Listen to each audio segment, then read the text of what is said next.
we begin our show as we zoom in on a city. This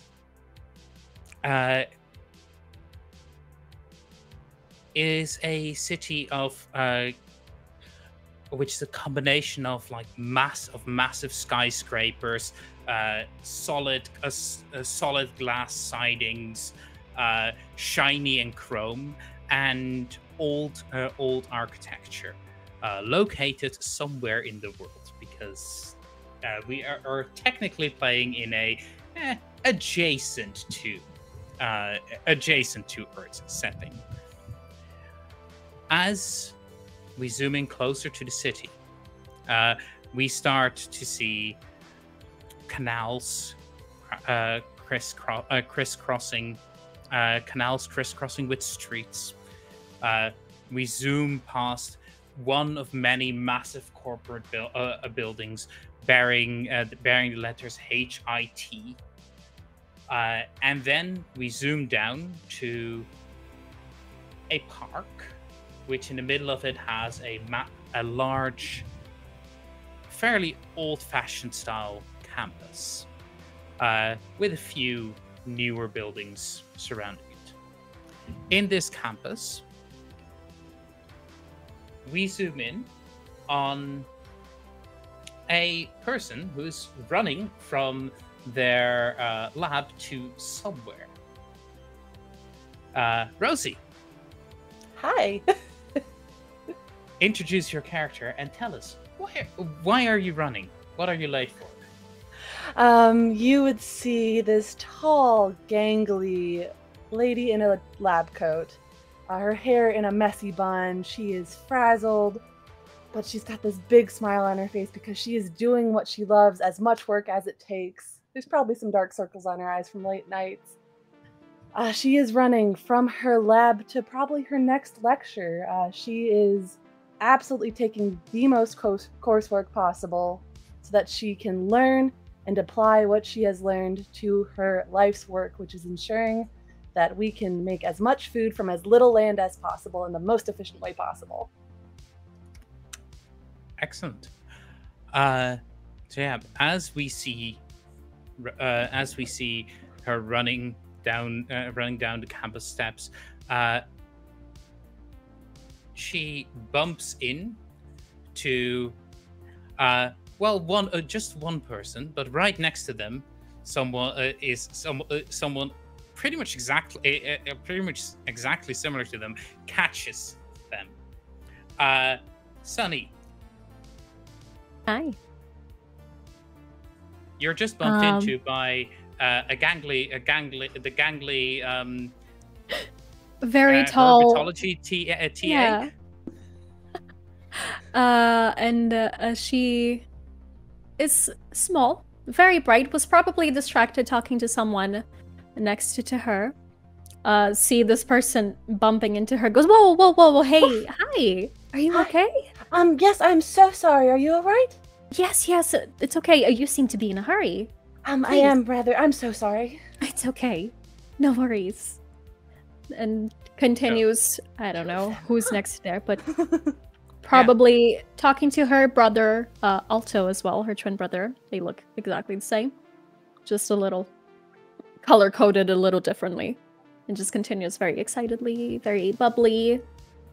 Yeah, as you see this scientist speed off into the distance, we see the twins start walking down.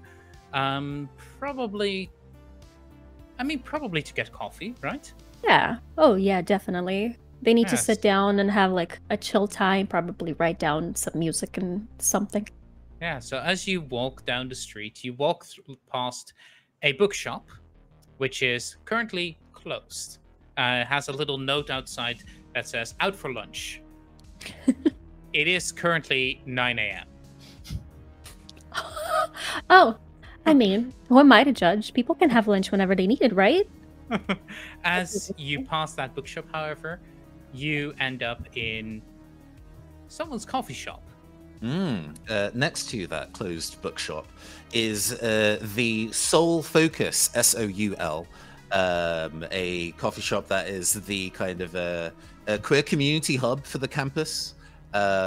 Inside is lots of kind of like metal and brass pipework, mirroring the style of the barista coffee machines that are operating behind it. Currently grinding a fresh batch of beans is the cafe's proprietor, Enrico Williams, a black man in his early to mid 40s, with notably a rat tail style long bit of hair that dangles over one shoulder, an open dress shirt with a waistcoat and an apron, with the cafe's logo, a stylized symbol of an eye with a coffee bean for the pupil. Good morning. I see you here for your regulars. I assumed you'd be here around this time. Thank you, Enrico. Really need that coffee. Appreciate you so much. This is why you place the stand in order. And, you know it. The what coffees do you normally order? I'd say Alto would get like a cappuccino with extra cocoa on top, and Aria would get probably an iced coffee. I would say, yeah. No matter the temperature, always that. Begrudgingly makes iced coffee. It's a popular thing with the kind of, especially for this kind of like age group. It's like the best coffee is drunk and hot, you realize, but I aim to please, and that is already there. Have we introduced Hannah by name? Oh yeah. Well, in that case, we can do that this way. And for you, Hannah, your order, gesturing towards the. Hannah tool. isn't. Oh, Hannah's on her way to class. Yeah, Right. Yeah. You've gone off for coffee. Right. I assume you all went collectively. My bad. I misunderstood that. But yeah, you are delivered your two coffees. Are you taking any to go for your compatriots, or is it just for you two today? I think it's just us two for today. Thank you, Enrico. Marvelous, You're a lifesaver. It's my pleasure. Make yourself at home, and don't be late for whatever you need to be late for. Thank you.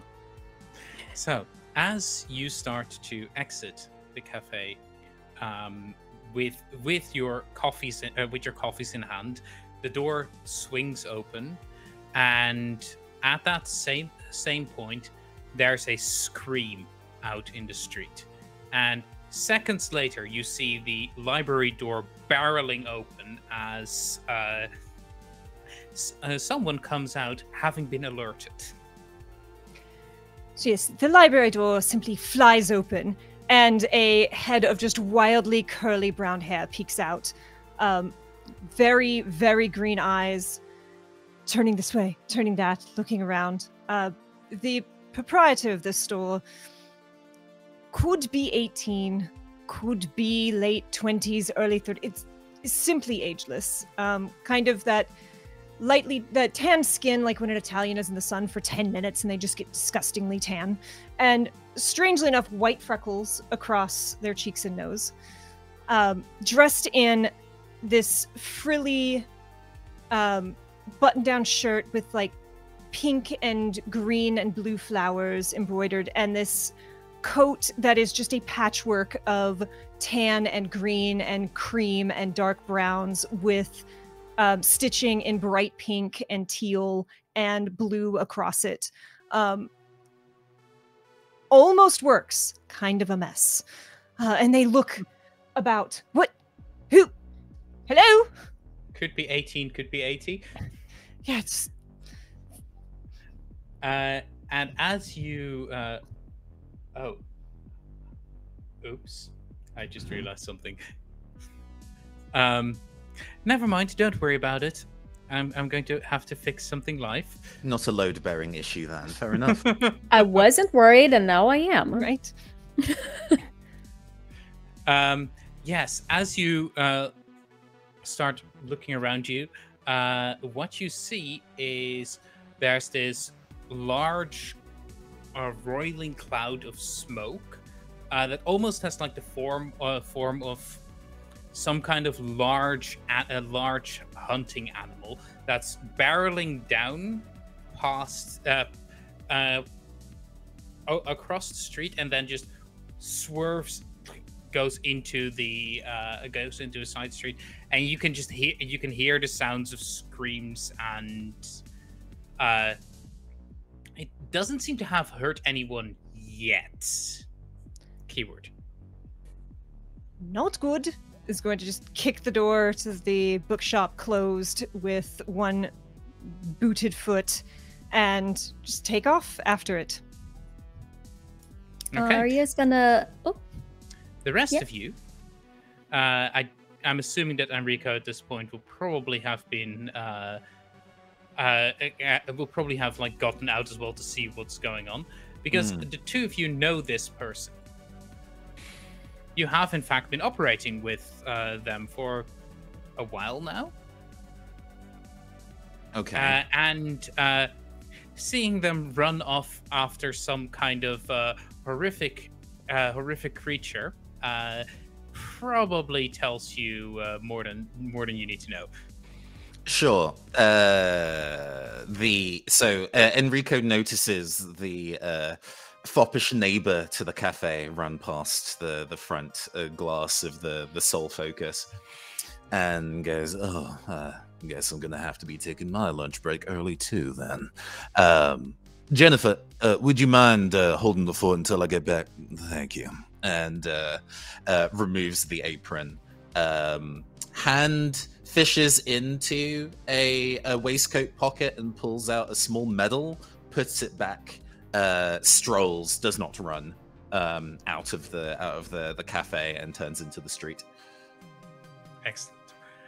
So as you all do this and you catch up with Hindley, we switch over to Rosie. I mean, you're just you're rushing towards the university building, and you cross the threshold into the classroom as the professor just looks up at you. The professor sitting there just looks up at you and goes, looks at his watch. I'm sorry. Okay. You know what time that? You know what? Fine, come in. And we at this point, you probably like finally for the first time take a glance at your phone, and you're seeing what the rest of the group isn't seeing, which is that is reports of smoke monsters across the city. You have no idea what this means. I'm both trying to pay attention to the lecture and staring at my phone, just like... You are the mundanest mundane that has ever mundaned. Yeah. Taking notes, looking up, looking back. I would like to not thank Miro for ruining my flow. Thank you, Miro. I'll lean to this person next to me, whatever student is next to me, go, is this normal? This do we need to like take cover or something? You've been in the city for a while, and honestly, like, there's like been rumors of things that go bump in the night, and there's been like people talk, but you haven't heard anything about like you've never seen like multiple monsters breaking out across the city.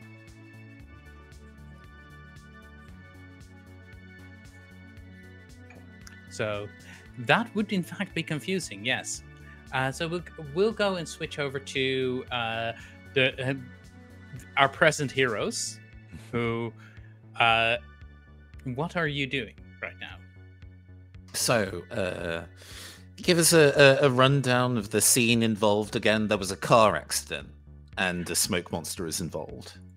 Well, yes, there was a car accident. You added that, but sounds perfect. No, I was clarifying, not yes-anding. But if you want there to be a car accident, there can be. That's fine. Your mistaken clarification is perfectly fine point to add into this. Yes, so there are multiple accidents actually in the street, like because people swerved to avoid whatever that thing was. So it doesn't seem like anyone is hurt in those accidents, like not seriously at any rate.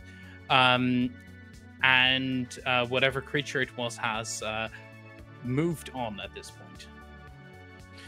So it stalked away. It's no longer here. No.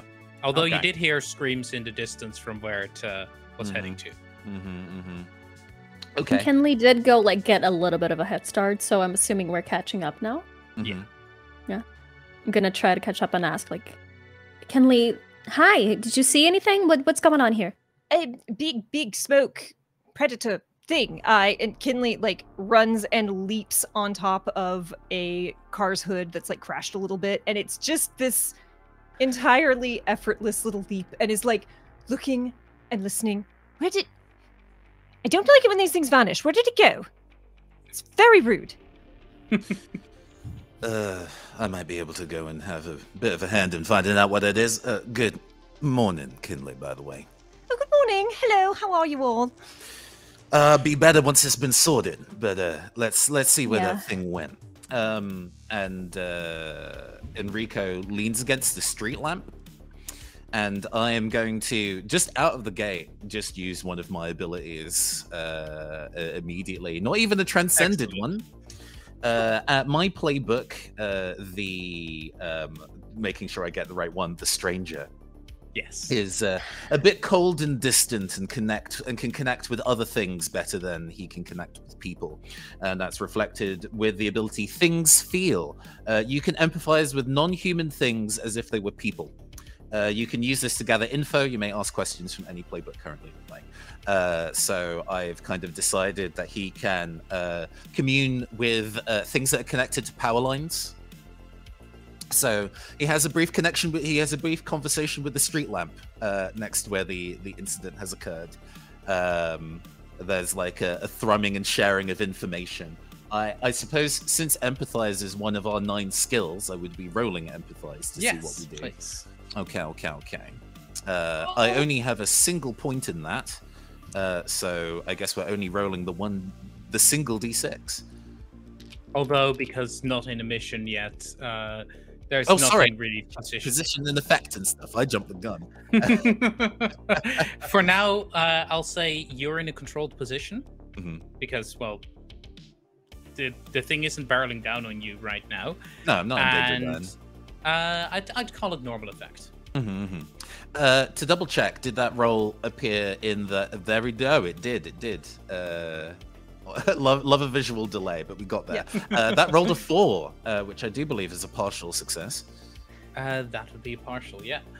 So when Enrique comes out of this chatting with this, Kinley, who is only 5'7", not excessively tall, is up on the tippy toes, almost nose to nose, just fascinated by what's happening. It's just yeah, it's rather than, him leaning over to a flower and going hello, he kind of stares into the middle distance, and his eyes glow electric blue and sparks run across his tongue, but he's not speaking out loud.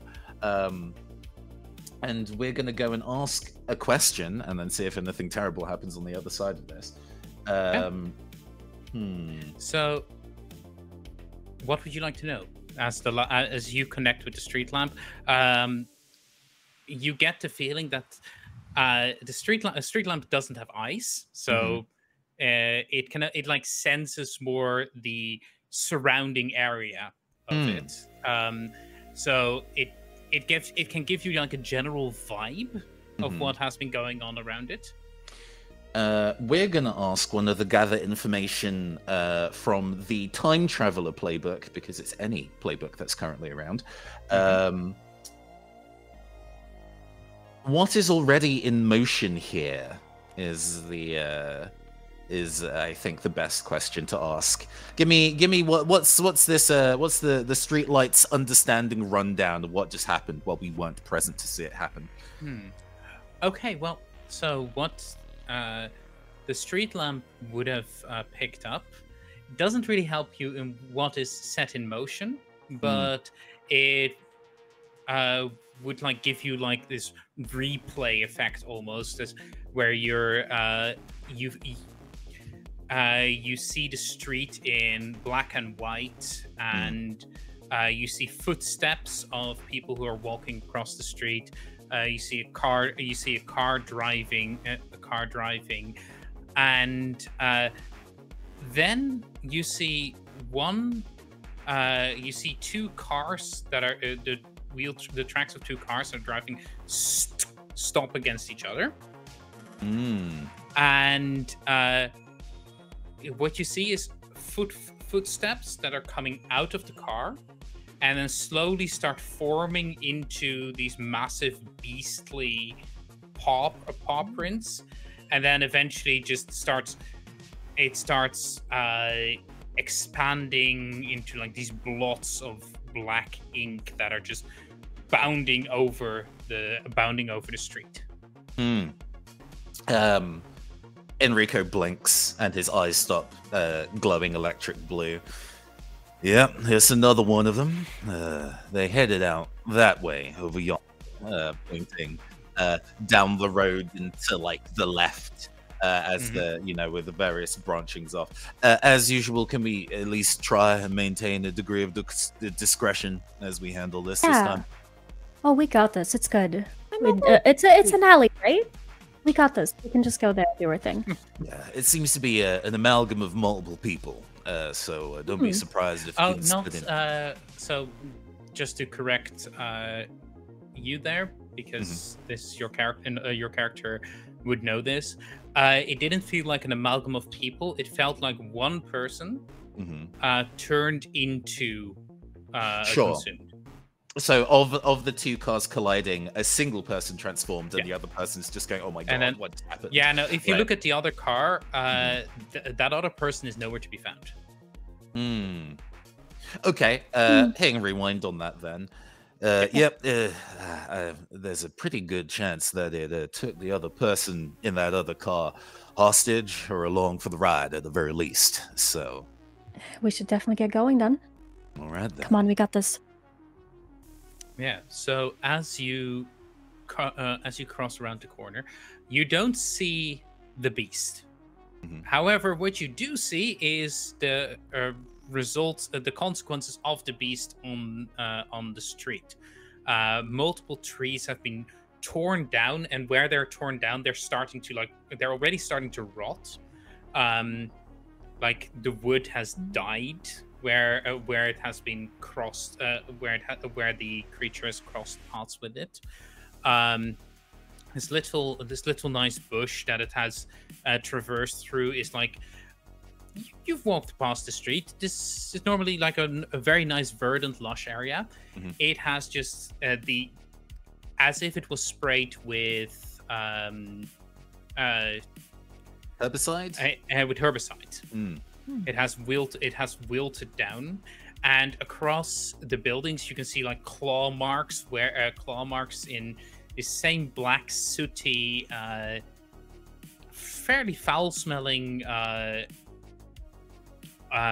residue where the creature has moved through. Are we familiar? Like, have we seen this? Have we dealt with this before? Sort of sooty, gross thing. Well, yes. This is all actually very similar for what you would expect from any kind of consumed. Specifically, a pestilence consumed. As someone who's letting like anger take over in them, and who are just completely destructive to everything around them. Yeah, not good. I hate the consumed. They've always got the saddest stories and do the worst things. All right then, let's go save them. Yeah, I'm sure this time is gonna work. Has to. It works every time almost. Yeah, what I would prefer to know is how we can make it stop happening. But for now, we can stop too much collateral damage from happening. Aside from, I guess this it's not covering its tracks, so we're still in a position. No, to follow it's very Yeah. easy to follow. All right. Hopefully, we're gaining on it. It doesn't look like it's running, just Yeah, marching and away. it looks somewhere. like it's big, potentially slow. So I think we're getting there. Yeah, what you can tell is it is heading towards the university campus, which Oh. not a good thing because there's a lot of like Uh-huh. potential civilian casualties there. But at least you know the lay of the land. Mhm. Always look on the bright side. So as you start making your way there, I think now is actually when your mission starts. Whoa. Oh, how does that work? Well, because you are starting a mission to chase down one of the creatures. So this being a regular Fortune and Dark system, we start with an engagement roll.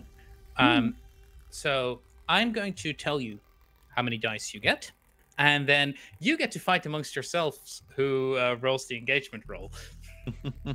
Well, I've already rolled, so we can leave that up to somebody else.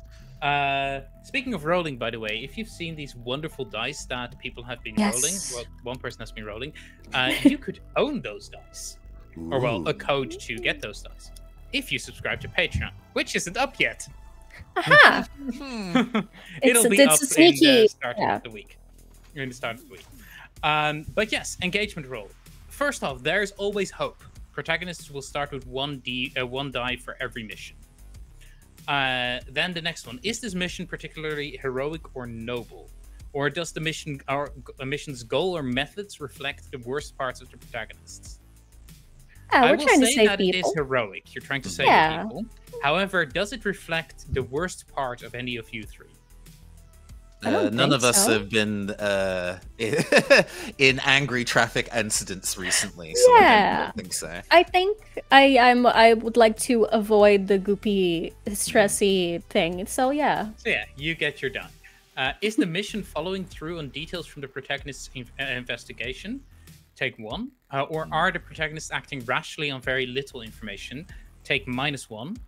I will say that you both have some investigation done due to Enrico, but you're also diving in this relatively rationally. So I say those balance Cancel out each other against out. each other.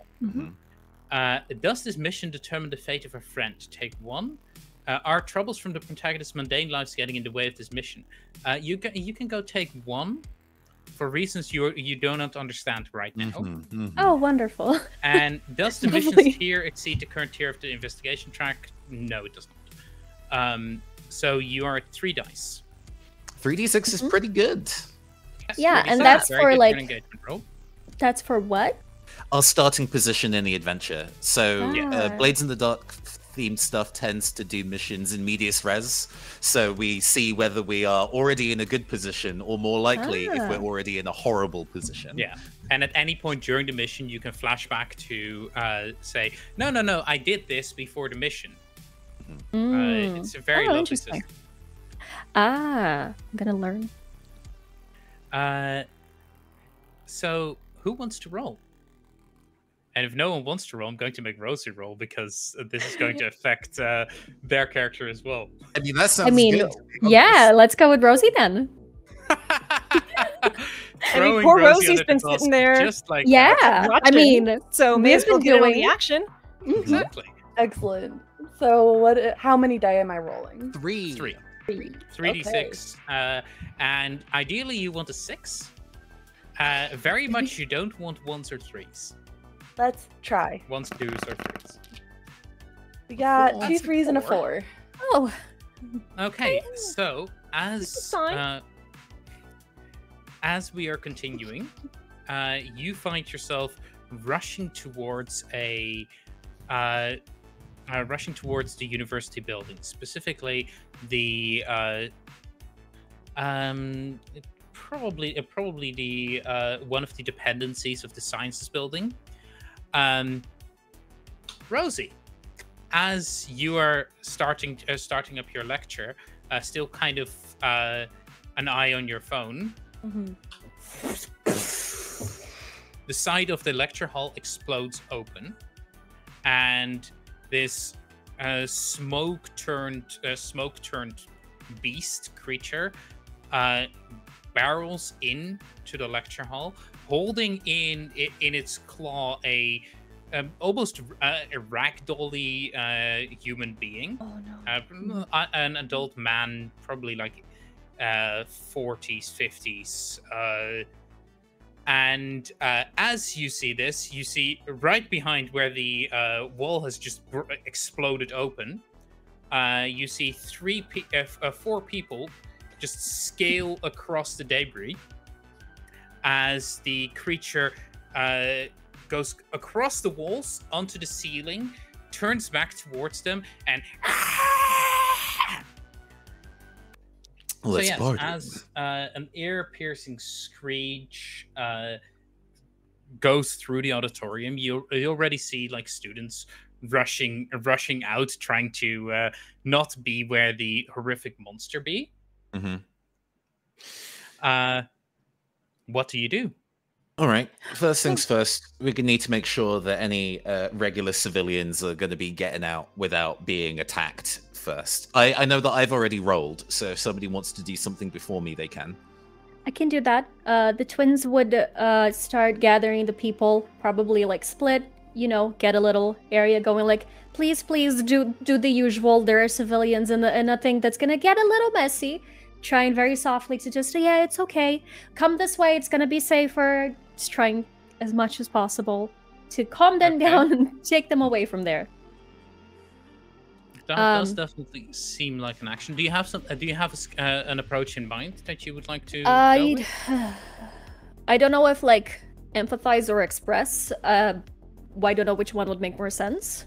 As in more like convincing them to come, pointing them in the right direction. That's express, I think. Express? Yeah, convincing would be expressing. Yeah?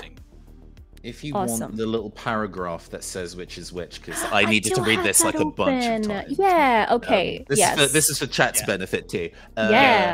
So, empathize. When you empathize, you understand a person intuitively and feel their emotions as if they were your own. Nathan has activated broadcaster voice. It's very effective. Okay. So, is everyone okay with me asking questions directly to Nathan so they can do that for everything? Okay. Enter in tutorial mode. The tutorial isn't over. We have express as well. When you express, you use words with an agenda in mind. You might teach someone a valuable lesson about friendship, etc. So I think, you're trying to use words with an agenda here, yeah? I do have an agenda, trying to get people away. And I have 1 point in both, but express, so I would roll 1 die? Correct.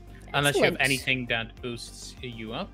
Also, double checking if this system has devil's bargains. It does indeed. They're called poison promises in this, but they do the exact same thing. They do the exact same thing, right? Yeah, so... I have a thing. I'm playing the Harmony, by the way, which is in this case the twins. And one of the abilities that I have is called Perfect Pitch. It says, your voice is polyphonic and eerily beautiful. Your allies can always hear you speak, regardless of distance or other interference. When you sing to inspire your allies, you soothe the troubled hearts of foes. Roll +1 dice. I'm assuming that the random NPCs we're trying to save are not allies. They're not allies, but I'll say that your bonus counts for them because it would make zero sense for your voice only to carry for. That's true. Yeah, so like it's that soothing, nice of like, oh, I think I can actually trust this person. So I would roll also, 2. Like surprisingly, it's heard across everyone's. The whole room. The pandemonium. Yeah, the whole room can like just easily hear that like. Please, ladies and gentlemen, direct yourselves to the nearest exit or whatever. So I'm gonna roll 2 dice. The emergency exits are to the far left. They may be behind you. Oh. Big delay? I'm not seeing it. Oh. I am seeing it. It's 2 force. Yeah. The one thing that I was going to ask, however, you've already rolled, so it doesn't matter right now, is whether you would want to take a I know them as Devil's Bargain. Oh, However, the a Poison Promise? which is essentially whether you want to accept something bad happening in exchange for more luck. Ooh, Um, yeah. however- Not this time, but I will keep that in mind. You are currently in a risky position. So at a 4 or a 5, you do it, but there's a consequence. You suffer harm, a complication occurs, you've reduced effect, or you end up in a desperate position.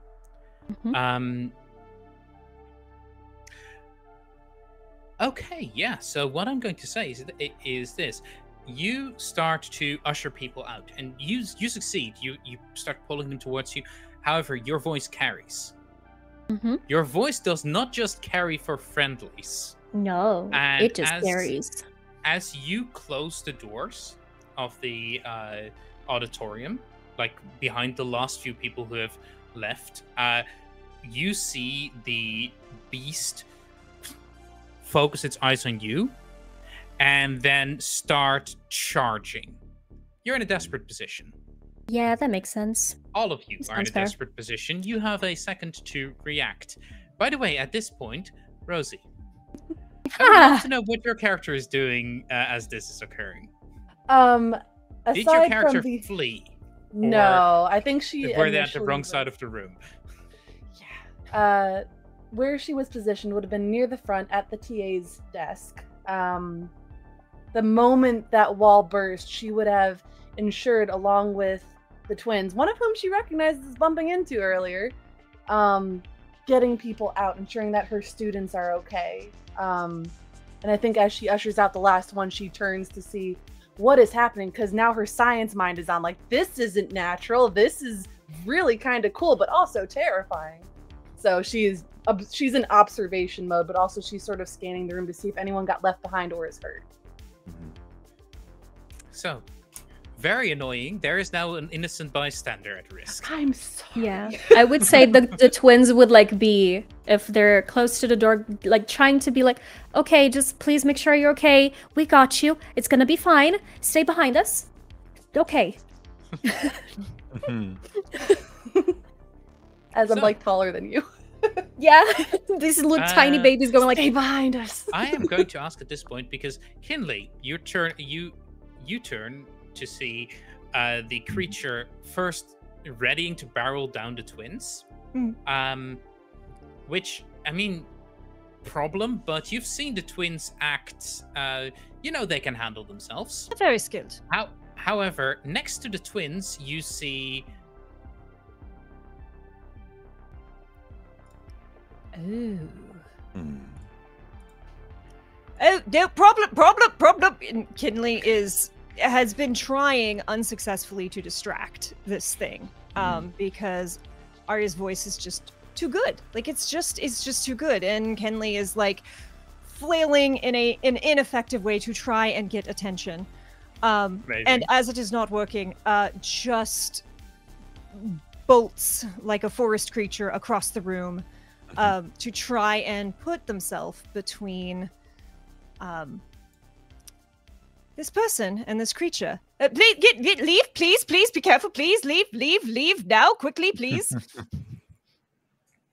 Okay. So it either feels like you're flowing, trying to get there as fast as you can, or it feels like the consequence of what you're doing, you're defying. hey Nathan, what does flow mean? Ooh, of course, I will absolutely tell you what. When you flow, you move with grace and adapt to your circumstances. Which can be both that can be both like crossing a dangerous terrain, but it's also moving in accordance with others' expectations. So you can use it in non-action sequences sometimes. Ooh. Which is always nice. But yes, what would you consider Kinley doing? Like trying to be as fast as possible and like getting out of the way of everything, or just barreling there and just essentially jumping in front of the big creature? I think so. I think it's more flow in that they're just trying to very quickly cross the space and get themselves between the danger and the person, rather than like I'm going to throw myself at the like. It's more. Mm-hmm. They're inherently just a little bit more graceful than they are like forceful. Yeah, that is fair. In that case, I have a poison promise for you. All right. Ooh. You are rushing there. The creature is rushing there as well. You can take another die. However, if you do so, the creature will be there at exactly the same time that you are there. This is a problem to deal with. As I have no points in flow, Ooh. I will absolutely take that. Narratively, very graceful. In reality, dice don't necessarily agree yet. Okay, so yeah, Kinley and the creature are rushing together towards that point, like almost next to each other. Go ahead and roll your check. So if I taking the poison promise gets me one or Yes. one. That's what I thought. I wanted to make sure. And you are in a desperate position, standard effect. I would like to ask, because it does say teamwork, and that one of them is assist a teammate, but I don't know how that works. So you Like can how- take 1 point of stress to assist somebody with a roll, which gives them an additional die. There's no specifics on what that means if things go wrong. It generally puts you in the line of danger as well. Yeah, if that it makes helps. sense. Yeah. Yeah, it technically assisting doesn't really do anything. However, I can add consequences. I know As I you see can. I trust that you would, definitely. One could potentially argue that she did kind of set me up by turning the twins turning their attention to getting Hannah out of the room. Oh, there's a thing like that too? We can do that for the next one. Effect and things like that. But yeah, you can definitely could say, be. I'm helping and help them. Could be roll the BS, but you know, I'll always argue. Yeah. Always happy to be told no. I will say that would require a point of stress towards the twins. Oh yeah. Is that something I can do now And then? it's 'Cause either I in would. that case, either I'll let you either argue for an additional die for Kinley or increased effect. Ooh, what does effect mean? We In love this session case, 1. It means you are just going to be better at you're likely going to be there just in time and ready, rather than just Ooh. in time and also it's barreling into you now. I believe the effect would be good then, and I take a stress, and the effect gets better for Kinley. Is that how it works? Hey! Excellent, thank you. So, Kinley, roll your dice. I rolled a 4. Okay. Wait. Oh wait, you had 0 ranks in the skill, didn't you? Uh-huh. Yeah. Okay, so desperate position. You do it. So as you are rushing past this consumed, you weave gracefully right in front of it, using some of its momentum to blow you back slightly, and getting ready to do something. However, there is a consequence. You're either going to suffer severe harm or a serious complication occurs, or you're going to have reduced effect.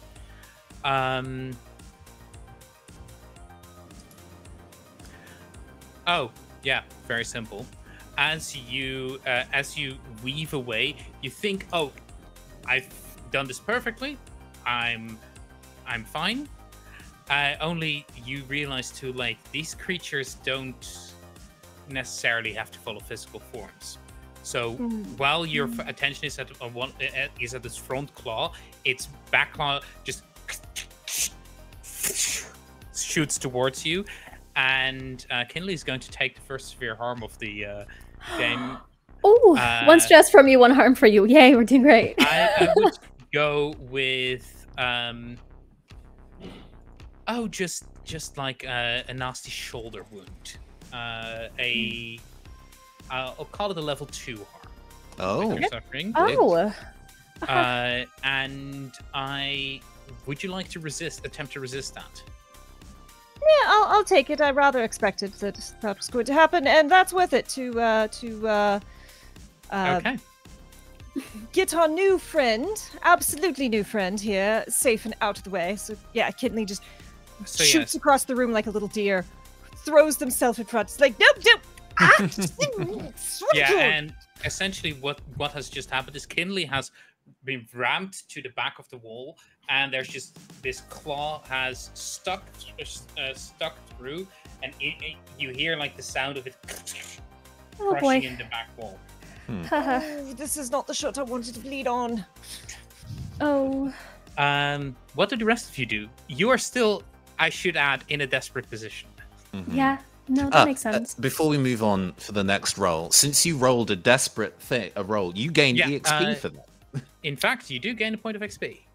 Yay! So you see that track of stars, and there's a bunch of separate pips to the right of stars. You start filling in those since you did a stars roll for flow. And if that maxes out, you get to add another pip to one of those skills. Oh my god! Yay! Now, how am I going to do something funky with how desperate we currently are?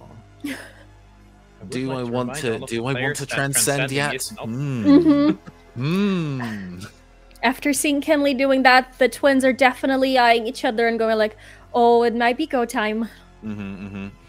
Let us. I'm going to do one more roll untransformed. Okay. Aside from Kinley, is anybody else still directly in the line of fire? Not right now, but that can change at a moment's notice. I think we're going to try and get us focused on Kinley at the moment. We're gonna take this opportunity actually to get ourselves into a favorable position, maybe in a blind spot or something like that. So I'd quite like to roll conceal as I move through the space to somewhere where I can get a sneak attack on it later. Okay. Ooh. Yeah, that's a good idea, and it doesn't seem to be paying any attention to you right now. You have not yet annoyed it. That's fine. I'm very annoying. It's usually my job. You do make an excellent distraction for jobs getting done. I appreciate it sometimes. Sometimes. Sometimes you're distracting me. Yeah. Side effect. And I'm going to push myself for this role because we're still talking about the various mechanics that this game has. Yes, hey Nathan. How does push yourself work? So, in a similar fashion to how you can spend 1 point of stress to assist a teammate, if you'd rather fly solo, you can expend 2 points of stress to gain an additional die to your roll. Oh, thank you very much. All characters have, I do believe, 8 points of stress. 4, 5, 6, 7, 8, 9. Yeah, when you go to 9, you start bad maybe things eclipsing. Yeah. So Yeah, 2 to out be of fair, 9, no big deal. To be fair, hitting 9 in this game is less bad than hitting 9 in Blades in the Dark, where your character is just out if you hit 9. Yeah, if you overdo it, but However, it can also kill you. Yeah. In this hopefully we won't need to explain that part, right? Right. Hopefully not in session 1 at least. But for now, I am more than happy to mark 2 points of stress to give myself an additional die. You are still in a desperate position. Wonderful. Actually, because you're using its weak spot and it's not focusing on you right now, I'll give you risky instead of desperate. Oh, okay, fair enough. I was like, okay, we'll take. If you want to move it down to desperate to get greater effect, then that's completely acceptable. Hey, desperate for greater effect, love that for me. All right, rolling that 2d6. Okay. Oh, it's a failure though. Oh boy, it's our first failure. 3, so I do not succeed at that roll. Yes. I'm just too distracting. It's the worst outcome. You suffer severe harm, a serious complication occurs, or you lose this opportunity for action. I can, in fact, inflict multiple of these. Well, how kind of you. And in this instance, I will. So you are going to suffer severe harm as one of its other, it doesn't turn its head. However, two eyes open in the back of its skull, and they both like focus on you, and at that point, another arm breaks out of the shadowy mess, and just the exact same thing that happened to Kinley. It spears you into the ground. You are also going to suffer a level 2 harm shoulder wound. I'm going to resist that, actually. Amazing. Would you mind explaining to the audience how resisting works? But of course, if under circumstances you are about to go and take harm, because there are penalties when you have harm, for example, having a level 2 harm would mean I lose 1 die to all ongoing rolls until I heal it. And that would be pretty bad, so I'm going to choose to resist that instead. How I do that is by choosing one of my 3 styles. All of our 9 skills are separated into 3 categories: sun, moon, and stars. You choose one of them and then roll the number of dice equal to the number of skills you have in that. Since I was concealing myself, that's a stars category, and I have 2 skills in stars, so I'll be rolling 2d6 and finding the highest. Basically, I will be taking 6 stress, reduced by the result of the highest die. So I'm going to be rolling 2d6 now. I'm going to roll them, and I get a 2 and a 2. Pretty bad. Yeah, so 6 you're going to minus 2 suffer is 4 4, stress. and I take 4 stress. But the resistance always works, right? If you do that, Yes, the resistance I do will not happen. take It's just harm, the but I stress. take a bit of stress instead. Yeah. And this is something we actually didn't discuss in session 0. So I'm going to discuss it with all of you in front of audience. There are different levels that a Fortune in the Dark game. There are different levels of hard that a Fortune in the Dark game can go. Would you all prefer to play with the slightly less hard, like more noble bright setting, where yes, like you are strong heroes and you can actually shrug this stuff off? Or would you like to go for the system where you where it reduces rather than removes? Oh, so yeah, I'm asking the players in general right now, because we didn't actually establish this. Just to make that clear, that means if we are playing this the harder way, by resisting harm, it downgrades it instead of ignores it entirely. Yeah. It would downgrade to a -1, and instead of an impaled shoulder, Enrico would suffer like a scrape to the arm. I will say I don't normally play that way personally. Being able to turn harm off by taking stress means that you are more willing to like put stress on the line to do things, which I usually find quite exciting about Fortune. That's completely fair. But that's just me. Everybody else's opinions, obviously, very important. I like that. I also like if it's something that would be too much, I think downgrading to an okay level feels okay. But I'm also very okay with just like, you're taking stress anyway. There are going to be occasions where I'm going to say no amount of resisting is going to get you out of all of it. Like if you're trying to roll away from an explosion or something like that. Yeah. But in this case, I will say, well, explain to the crowd, how does Enrico resist this harm? Yeah, I think as the like tentacles of like darkness or decay rush out of the beast, he slams his hand on, he's kind of backed around to where the big blackboard is in this kind of like lecture hall, and he slams his hand on it and tries to restructure it in real time while not transformed, so it's not as good as he would be able to do otherwise, and just the surface of the blackboard starts to reshape itself to kind of like grab the tentacles as it moves through the space, and it's just touching the tip of his forehead as he's standing there going, yeah, and you can feel like the tentacle is like attempting to break through, and at that point you slide down, at which point you hear this nasty cracking noise as the blackboard finally gives, and it just goes into the ground right above where your head was. At this point, however, you see eyes open around, like around the creature, as it is just, it locks eyes with each and every one of you. Yeah, Arya's gonna look at Alto and go like, yeah, we need you, little bro. I think it's time. And right in front of Hannah, who's, I don't know how is it Hannah doing, by the way? How are you reacting to this? Anna has gone from analytical to horrified. Yeah, that's Hannah. reasonable. Yeah. So you see the twins, they're like in front of you. They hold hands and like kind of touch the side of their heads together. Make like, you see their little earrings touch a little bit and go like, okay, we got this. We can do this. And you probably have never seen this before, but there is a very magical transformation happening right in front of you right now. Like, turning around, going all glittery and beautiful and flowy, and coming out with like a full different outfit and all of that.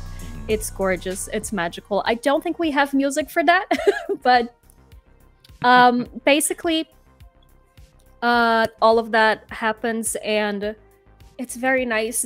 They're now wearing a little very flowy white, I don't even know if it's a dress or a top, but yeah, something like that.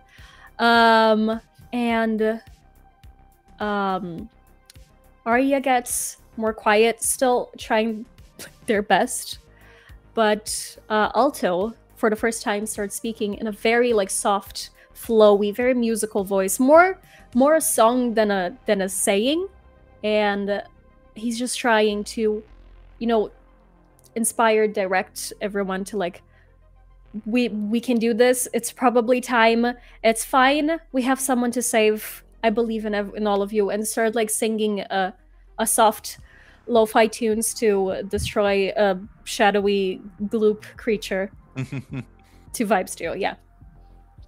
And as the first action while I'm transcended, I'm gonna use Beacon, which is my transcended ability. Is that a thing that I can do? Is that a thing I can do right now? Yes. Yeah? Okay. So once per transcendence, you may uplift your allies with a speech or a song. In this case, Alto is singing a very beautiful soft tune.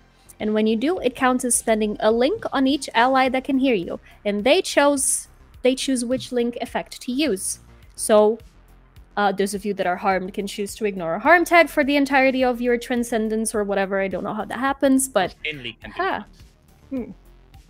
yes. Or, you know, those beautiful things that I'm sure Nathan's going to explain to us when the time comes. I can mention very briefly what Transcendence is. It is a special mechanic within Girl by Moonlight, as opposed to the other Forged in the Dark games you might know. This is a Magical Girl tabletop RPG, and so there has to be a transformation. Transformations in Girl by Moonlight are limited. You have a fixed number of dice rolls in your transformed self. While you are transformed, you are able to get access to some abilities you wouldn't otherwise, and also you're in a position to roll slightly more dice as well, although I'm not quite sure what kind of conditions those trigger yet. I need to learn those myself. But hey, is there a role that goes along that? We are all kind of learning the system together. Yeah! Is there a role that goes alongside that ability you're using? No, that's it. It just happened. It doesn't even cross off one of those 4 marks. Oh, it doesn't. Oh, excellent. Because yeah, it is an ability, and once per transcendence, I can do that. So basically, Alta's gonna be singing for you, and Arya's looking very proud and very supportive. Like, yes, little bro, you can do this. And it's a beautiful voice. And you were just, and I would like to ask if that would count for Hannah as well. You know, something like that. Yeah.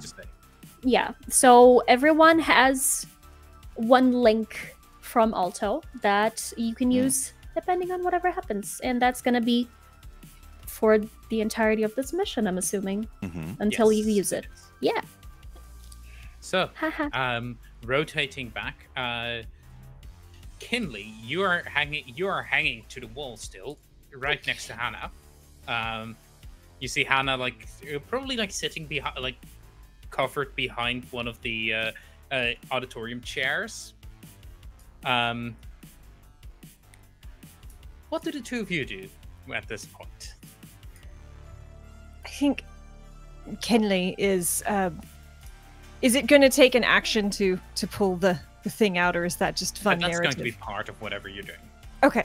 So first thing is Kenley is going to like just grit their teeth and pull this thing out, and then he's going to turn and, slumping a little, look at Hannah, and is shrugging off the multicolored coat because blood is very hard to get out. It's very inconvenient. I don't like having to do. Hannah, you've never met this person. Yeah, like your gold eyes go wide. Hannah, I need you to run right now. Get away from here. Get to safety, please. Are you all going to be okay? We'll be fine. Are you sure? Please run. It's very important to everyone that you get out of here. Okay. You have no idea how important. I can't say, well, excuse me. And is going to look. You will. And is going to look back at this smoke creature. And assuming it's going to wait to see what Hannah does before She's out. And if I still have time, I'm going to transcend because we need to get rid of this thing. But I want to make sure Hannah's leaving first. Hannah's leaving. Hannah is up. She is too Okay. weirded out. The line between science and fiction is way too blurred, way too fast. He's gone. This is getting too much Doctor Who episode for This her. is too weird for her.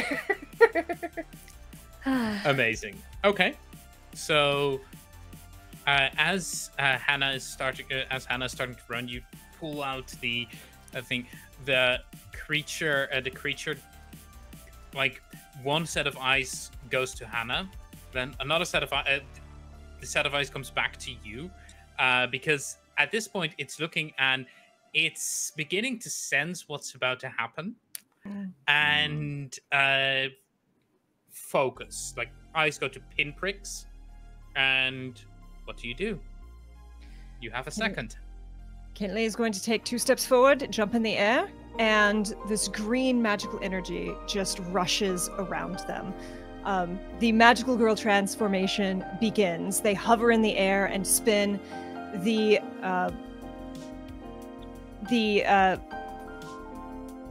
I can verb today. The embroidered shirt suddenly seems to just flutter, and you see all of these frills coming off the neck, off of the cuffs, as this green, very pointy, long, overly stylized tailcoat appears. Long antlers grow from this mane of curls that they have, and strangely enough, as they spin, this long, pale green tutu that flops down to their knees just materializes and spins in the air. And then from the knees down, you see the boots are gone, and suddenly there's very soft, tawny brown fur with little cloven hoosies at the very, very tips, as both glitter and flower petals start to flow as little sprouts and pink flowers bloom at the tips of their antlers. And they land on the ground and just look up, and they're just going to try and distract this thing to keep it on them and not Hannah. Okay. It sounds like you're attempting either to defy or to. No, it just sounds like you're trying to defy here. Hey, Nathan. Mm-hmm. What does defy mean? Of course, I would love to tell you about defy. Defy. When you defy, you muster your courage and face opposition head on. You might stand up to a bully, fixing them with a stern glare. You might unleash your mightiest attack against a dangerous foe. Girl by Moonlight doesn't necessarily have an I hit it stat, but Every stat Defy can be is- an eye hit. defy is probably maybe the closest textually to that. But I personally Thank you, like Nathan. that every stat can be an attack stat. But yeah, so you are attempting to defy this creature.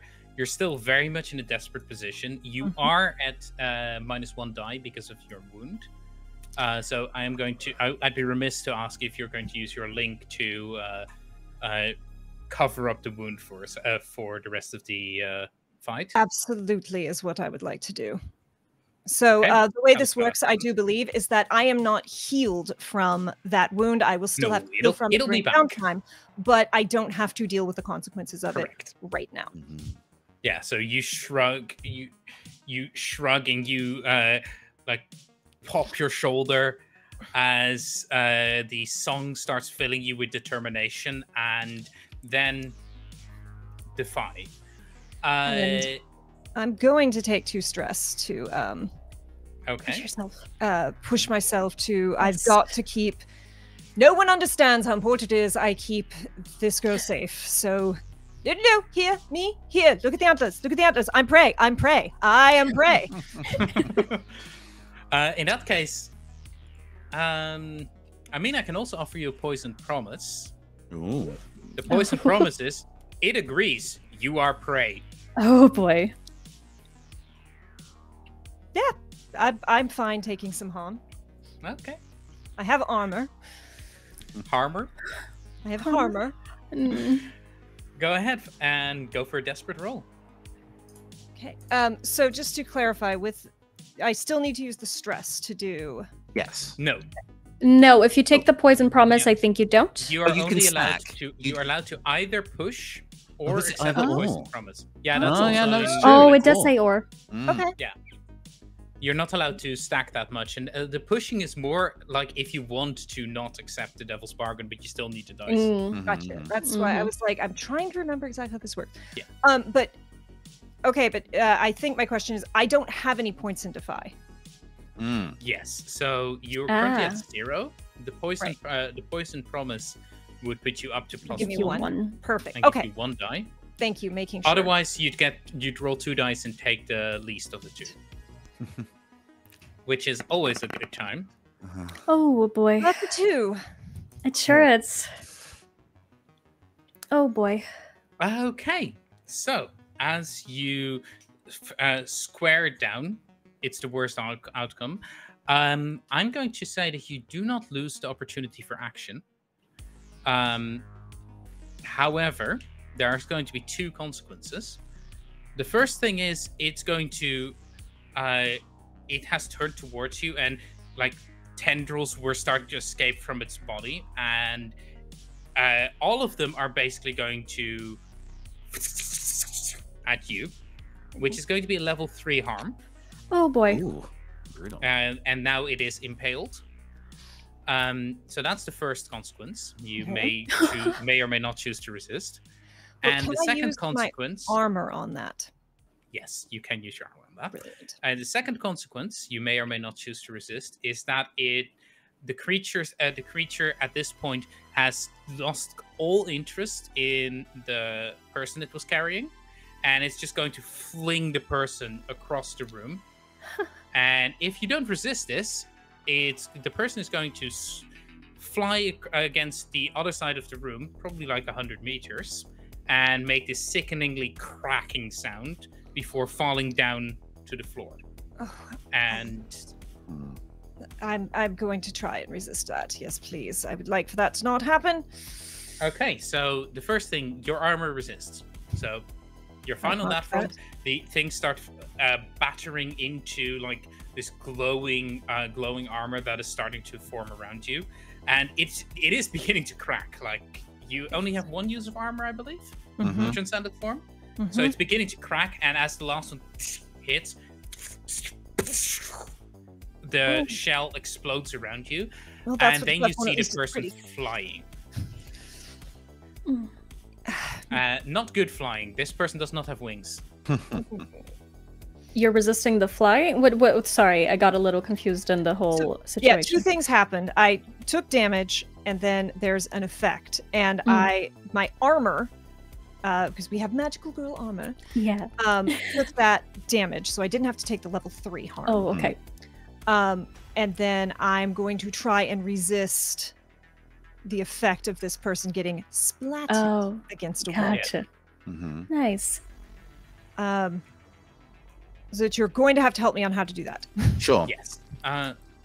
So you're going to be resisting with sun, moon, or stars, and I have to double check which each of the stats, what each of the stats means, so that I can properly say which one it is.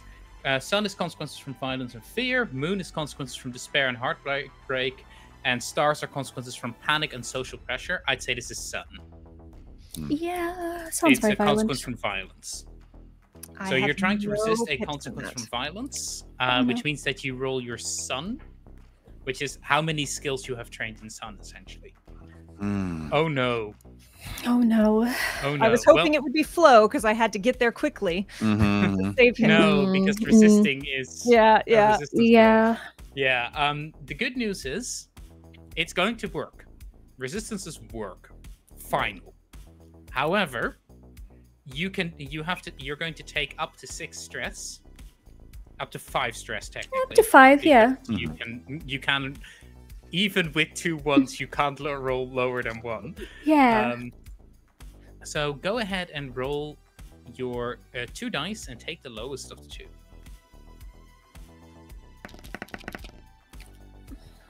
1. Oh. So yeah, 5 stress. That's fine. you well, tell me how you do this. You succeed, but barely, and it costs.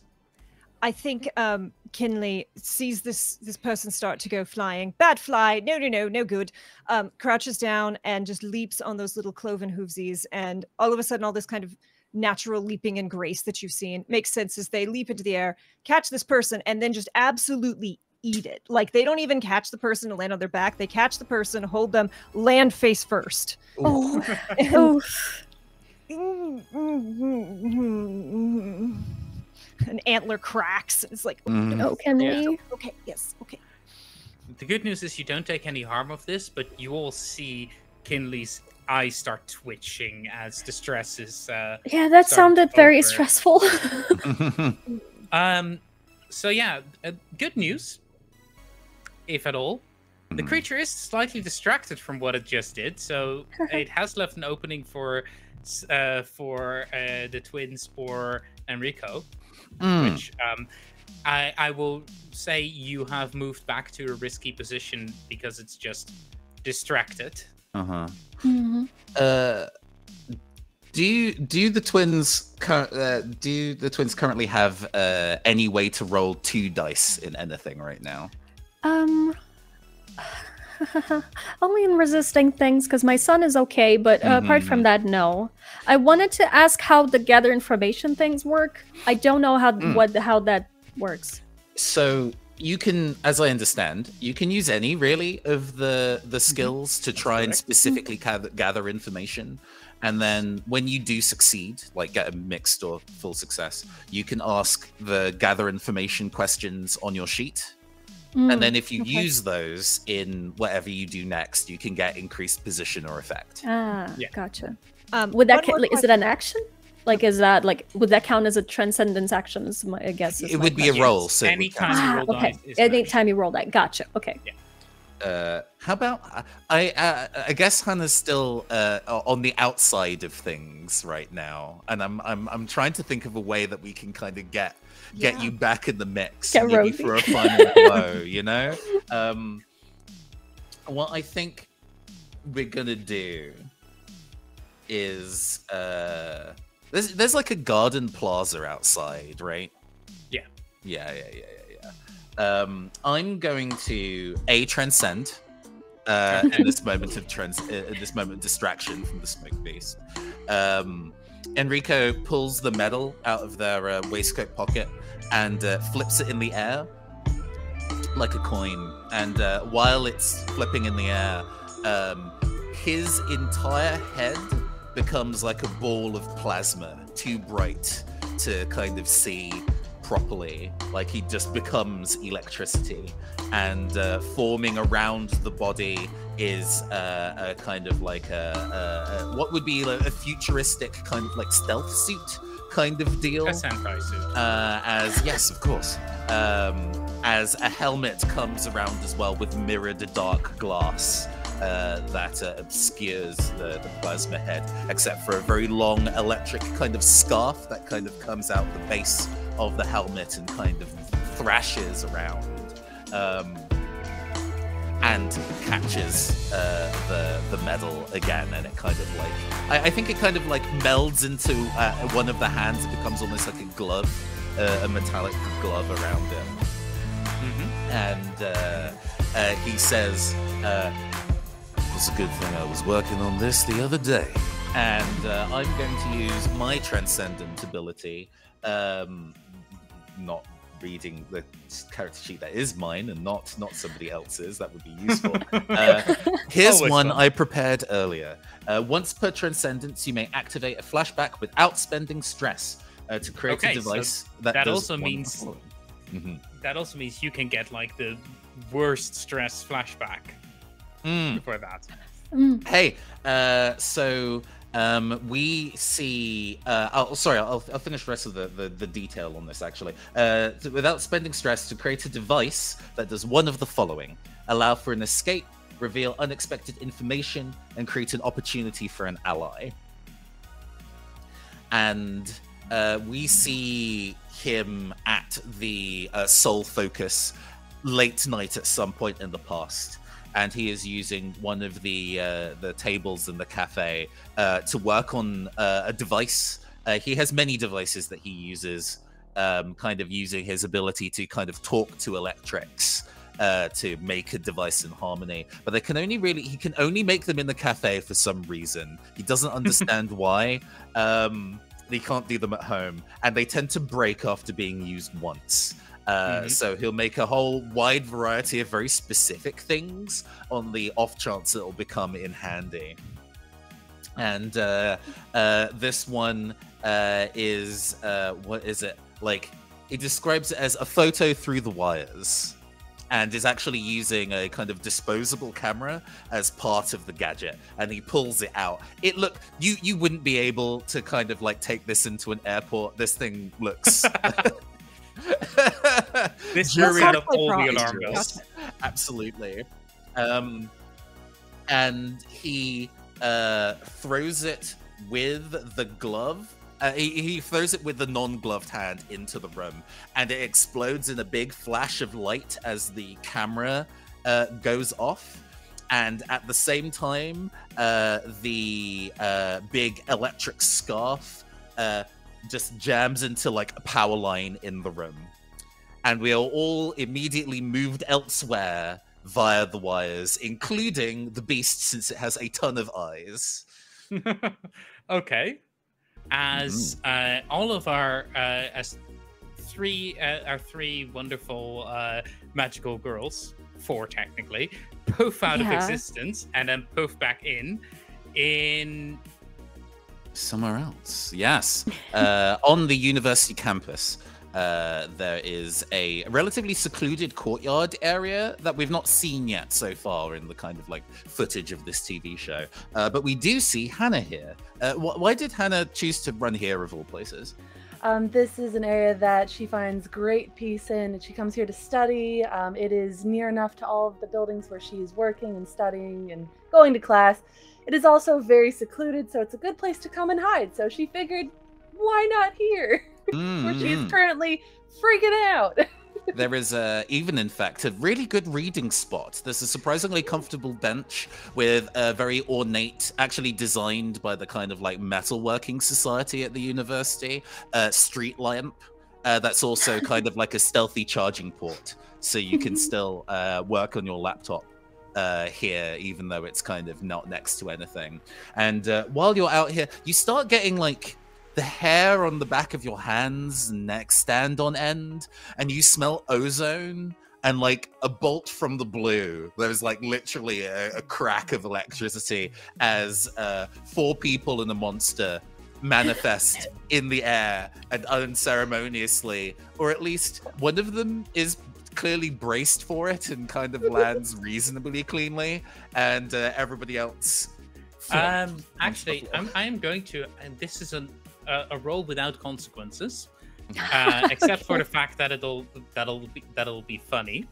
So everyone who is currently being blipped, go ahead and roll flow. However, Nathan, you roll your flow with, let's go with +2. Okay, nice. Good, because I have 0 in flow. I have 0 in flow. Kinley was already face down on the ground. Would like for Kinley to just fail. Elect to just fail, so Kinley just flat. Oh, no, you can elect to just fail. Oh. No, let's go roll that 2d6. If this is the 6, I'll be so sad. That's where the 6 is. Cool. Great. Oh my god! You look really Amazing. cool, Yes. though. So Nathan, Enrico just comes in. A perfect 3-point landing. Lands on top Superhero of the landing. lamppost. Yeah, So mine is Stands gonna on be- it. Superhero landing somewhere in another universe. Deadpool is clapping. That electric scarf is just looking so cool on Just top yeah, of the yeah, yeah. This is some lamppost. proper Yeah, Kamen Rider level Yeah. energy. Momentarily mesmerized. I'm my going to say God. that this happens a second before. Sunny, can you go ahead and roll flow Yeah. for me? Should I roll for both twins because I have no flow, so it's gonna be bad? Just I go mean, ahead and roll once. yeah, okay. They do everything together, including Yeah. faceplant. Oh, it would be great. It's a 3. So what essentially happens is he's Enrico standing there on the lamppost, and then a second later, both of them falling down. Kinley, you just face plant. Oh. However, what you realize is the person you saved isn't with you. Didn't have So their that's eyes good. open and didn't see the flash. Good. Yeah. That's not Yeah. Pick's So- head up, grass stains on the face. Oh my god, yeah. That's good. That's good at least. Sunny, the twins were actually it seemed like they were about to land rather well. However, one of the twins lands and I'll leave you to decide which one lands on the foot of the other one, and God. as they land almost perfectly in sync, they go tumbling on my the God. ground. I love it. Alto definitely fell on Arya and then goes, I'm sorry. Tries to help her pick herself up. Like, And as this happens, oh the yeah. creature lands in the middle of the park and definitely did a face plant. Looks around like skitchly and then shoots up into one of the trees, getting ready to Wow. do things. I activated however- that his just to interject very briefly, which mechanic I wanted to use of that list is to create an opportunity for an ally. So I would love for somebody to go take advantage of it while it's stunned from being displaced. Amazing. In that case, that doesn't happen. In that case, it I thought you were going for escape, but makes sense that you were going for the opportunity. So it slams into the ground, and for a second, all of the eyes start twisting around a bit as it seems like it's kind of dazed. It is at this point that there's a ting ting ting ting ting sound as a little metal brooch, probably greenish tinted bronze, probably lands in front of Hannah's. Probably at this point completely overloaded feet. You told me to run, and then you brought the danger here. Yeah, on top of the lamppost, Enrico. I guess we can go with no. We I guess we're revealing our true names for later. That feels more dramatically appropriate. Oh. Enrico says, "Now's the time where we can hit it with everything with God." Oh God, there's another person here. Why are you here? Why are you here? This is supposed to be I was secluded. here first. Oh, sod it all. Well, either you got to get to helping or you got to get out of here. Okay. Ooh, what's this? And so, as you pick this up, Rosie, Hannah looks down to the ground, and you see this black energy starting to spread out, starting to touch. It's not that fast yet, but it's starting to hit one of the blades of grass, and the blade of grass does this as it hits it. Oh, absolutely not. Is this some sort of experiment? Are you testing herbicides on the campus? Oh, that's not good. Yeah, it's Hiccup. really gotten out of control. So if you happen to have any chemical bases to neutralize it, that would be absolutely fantastic. Yes, because I carry that on my person in my lab coat. So You look she like will the pick up scientist herb. type. What can I Yeah. say? She'll pick Who up the would little like to brooch act? and examine it. I would like to ask. We've dealt with these corrupted before. What do we know? Oh, about kind of like how to handle or neutralize these things. Yes. So there's like 2 things you generally know. The first thing that you need to do is make sure you get it to a point where it can't do harm to civilians, because these kinds of creatures will like absolutely go nuts if they want to. And then the second thing is there's about just essentially 3 ways of dealing with this. Way 1 is let it anger itself out. Like, let it completely air out all the dark energy that it has built up, and then it'll generally like do the werewolf thing where everything sucks back in and they fall down, but they also immediately take all the wounds that they would have taken normally. So at this point, having done the things that this creature has done, that would likely involve a human dying. Option 2 is do that thing, but more expeditiously, which is what you have seen in the past before, like in the more militarized magical girl type things, where they will just hit it with everything until pure weapons fire overloads it, which could be done. However, that will definitely kill the person. And then the final one is try to get through to it, deconstruct the thing that has caused the anger, and then allow all of that to flow out. At which point, you can then use effectively that energy transfer to make sure that the creature, the person inside, doesn't take the full brunt. They'll still have one hell of a headache. Also, you just saw, as you're like getting up, getting the rust out of your eyes, you're looking up and you see Hannah, like quizzically looking at a little brooch that apparently you just dropped. Things Hannah, ask before, please run. And Kinley is going to back away from this creature, slowly, carefully, and is going to try and talk it down, because we've gotten most everyone away from it. It seems to be fairly contained. If Hannah would run, I don't understand why this keeps... I was here first. Hannah It keeps Hannahing.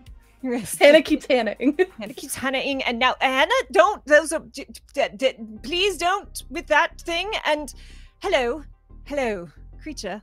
Hi.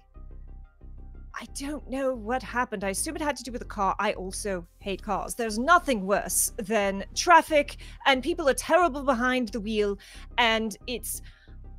Whatever happened, I'm so sorry. I understand.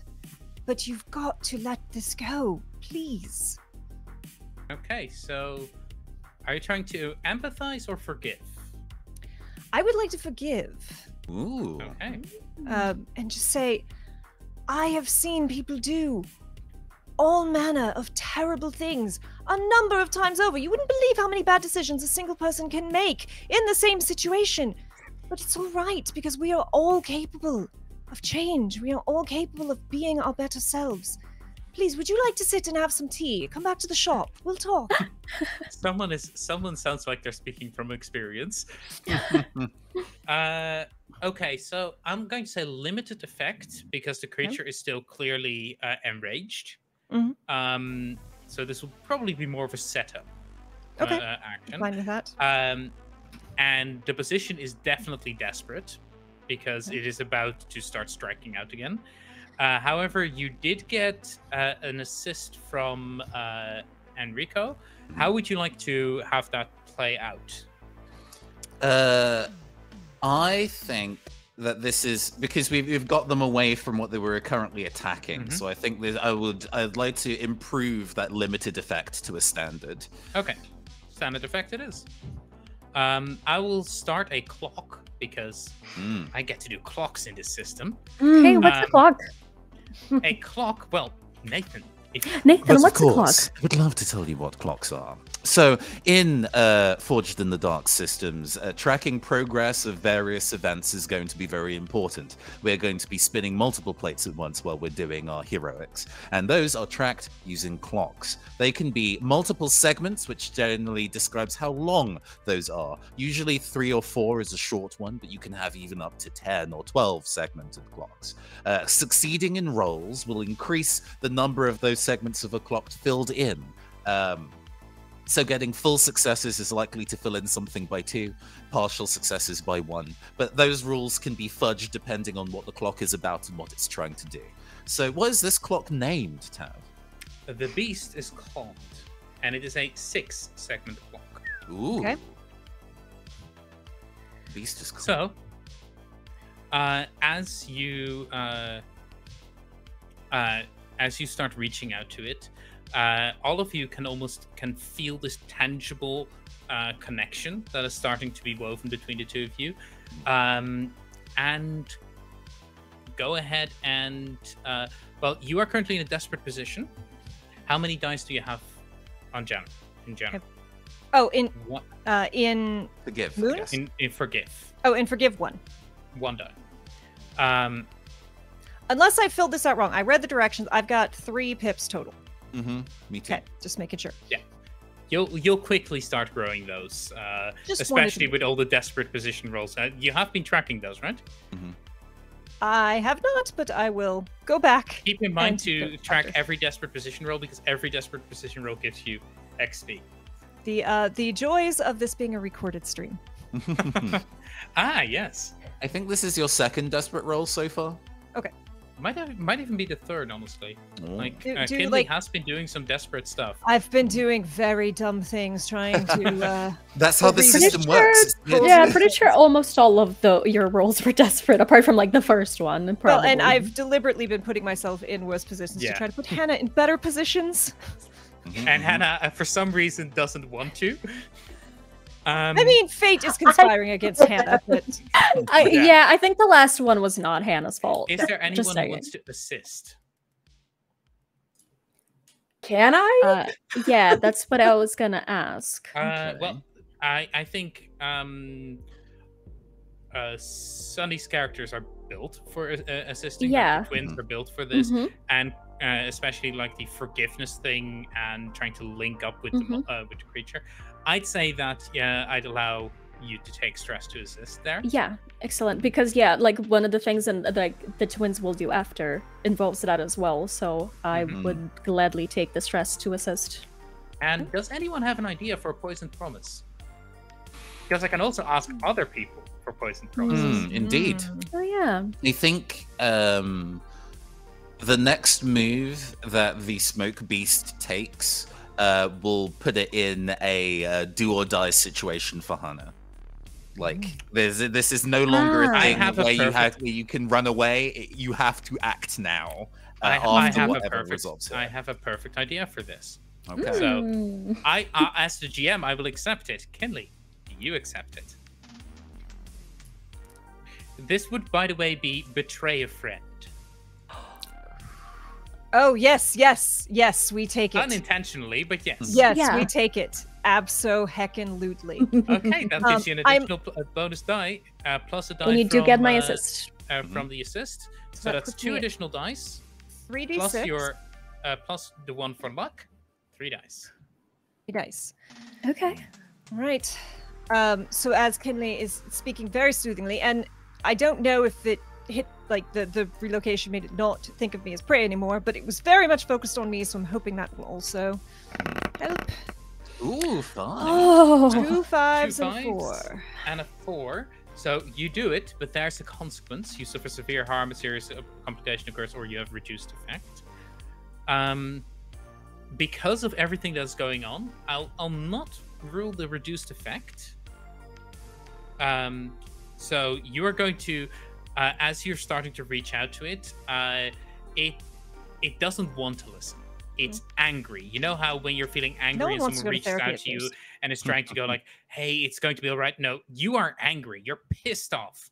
That is how that creature is feeling, and it's kind of that feeling is kind of finagling its way into your brain, which is the first consequence. You're going to take a level 1 harm. Okay. Which is called vexed, because harms in this game can be mental as well. Mm. And then the second thing, and this is a complication, as you're starting to reach out to it, and you're starting to some of your feelings transfer into it, and its feelings transfer into you, it's beginning to stagger backwards, and it staggers into this big oak tree. And as it makes contact, Hannah, do or die moment, you see this goo starting to hit this ancient, 100 years old oak tree as its bark is slowly starting to peel away. What would Hannah like to do at this point? Hannah is horrified, but that horror turns quickly into anger. Why is this happening? That poor tree. She's studied under that tree for years. It is almost like a friend to her. So she is going to plant her feet and just brace herself, grab onto that brooch, and just yell, "Stop!"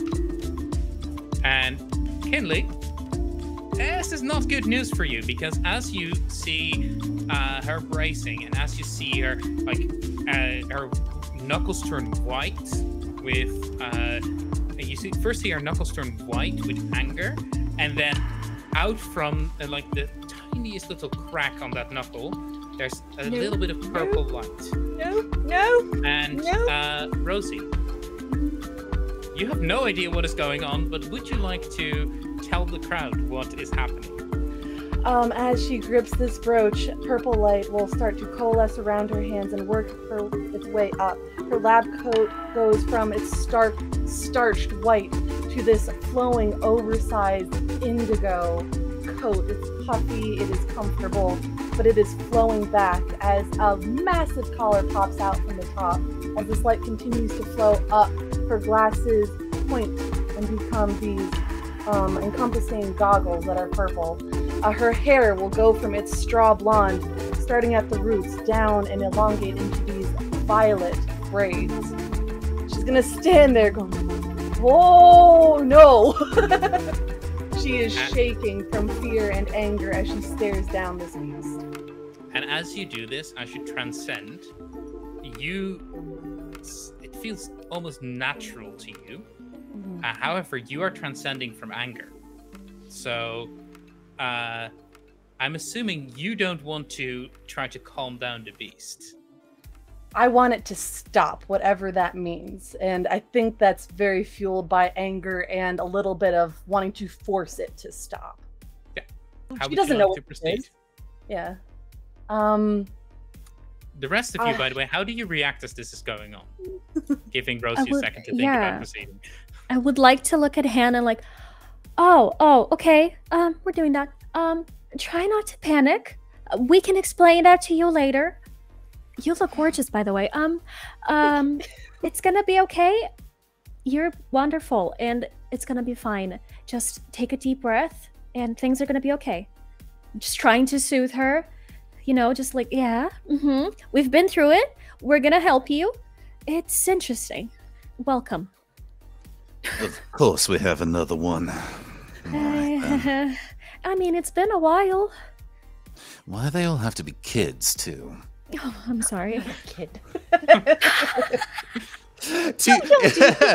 a 40-something-year-old man, you are absolutely a child, but yes. Absolutely. Kinley. Oh, continue. No. Go ahead. Kinley has been still backing away, trying to put as much distance between themselves and this creature as they can, in case we need it, which we apparently might need it. And has been speaking very soothingly and, talking about forgiveness and opening it, and then sees this happen and just goes, "Oh, shit."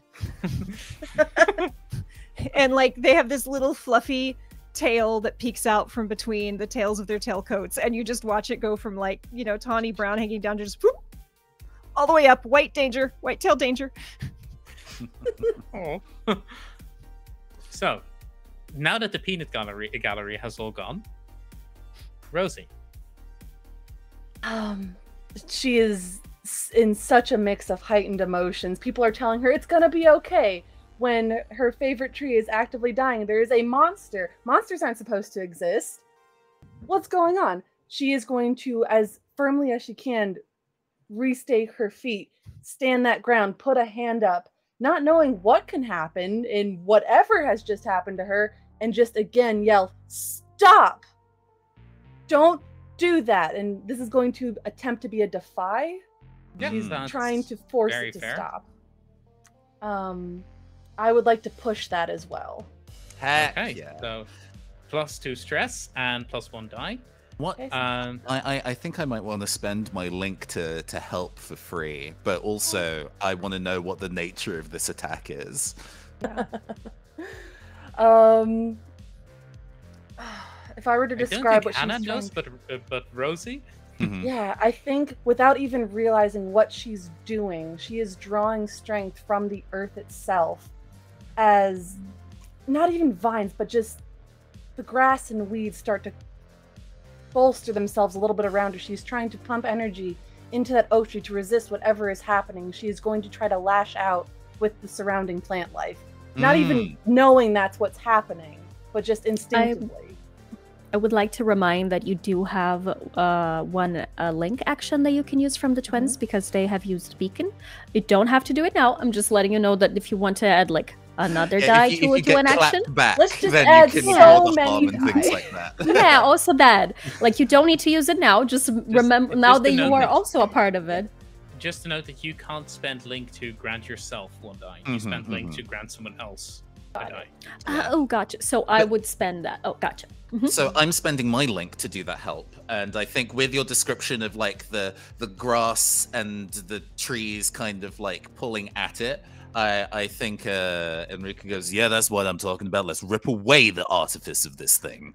And like the scarf also kind of extends and like plunges into the smoke, and we're trying to, just like, going to grab it rip down. away the artifice of this thing, leave bare the thing behind this cloud of smoke. So yeah, Okay. add another die to 3 your roll. die? Okay. Okay, I'll say because of where you are, this is your place, this is your grove, and that creature dares defile it. You are working with greater effect, which may not be good news for the creature or for your soul. So Okay, here Just we roll go. a 6. Just roll a 6. Double It's 6, that right? easy. Actually, Oh, no. also you roll 2d33. Unarmed. Oh, I think Yeah. you rolled it through 3D dice, right? Mhm. Right. Okay. So yeah, I think one of the dice is not set properly in there, but it actually works on this end. Like me to so re-roll. Don't worry. No, it worked. Okay. You'd like that, wouldn't you? You'd love to have something better than the 4, for sure. Okay, so it's a 4. Mhm. So you do it, and I'm going to say no. The effect stays the same. However, there's 2 things that are going to happen. One, you are going to suffer harm as you suffer backlash from like you're going with pure adrenaline. You're trying to lift that car, and like as you start pulling up at all of the weeds, and they start exploding towards the creature, which by the way takes 3 ticks towards the beast is calmed. However, those ticks are going to be slightly differently colored. We'll get to that in a second. So bad. This is so Oh, that as- sounds so normal and okay. As the plants are beginning to explode out, you feel your muscles tearing. Mm. You I'm feel Physically Yeah, holding this. you feel physically you feel tears starting to appear in your muscles where you're cramping up, and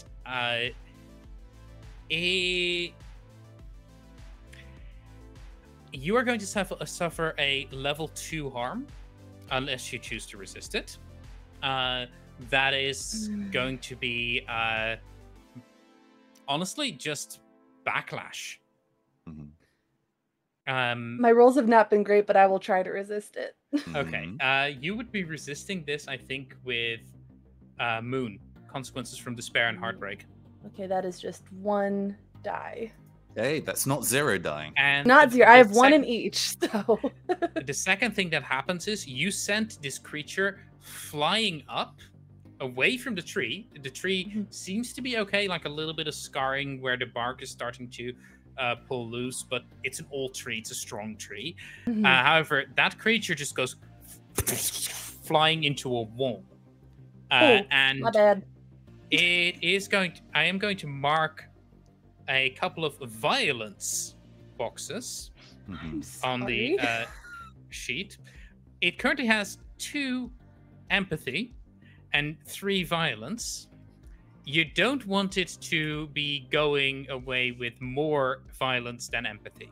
I'm gonna roll and that. It's a 6-segment track, so it can only be a tie at this Hit point. it one more time. Bad news. Hit it with like empathy and increased effect. Probably fine. Possible. And you take 3 stress. Okay, so that's a total of 5 stress that round. That's okay. Correct. She's fine. She's shaking. It's terrible. It's not 9. Right, it's not 9 it's stress. Not 9. No. Yes. But she is visibly like just feral at what is happening. Oh boy. Okay, so at this point, I've got a feeling that Hannah is about to start charging it. So would you guys like to do something about that? Oh, I would love to. Also, but but Enrico before that seems... happens... Oh boy. Kinley. Yes. Oh boy. You look at this and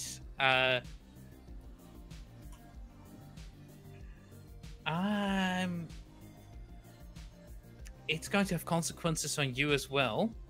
Okay.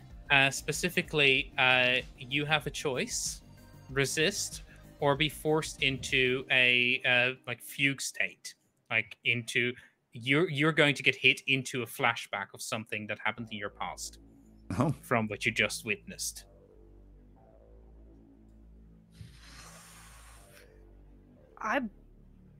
How long will the fugue state take me out of the fight? It will take you like out for just enough time to be a problem.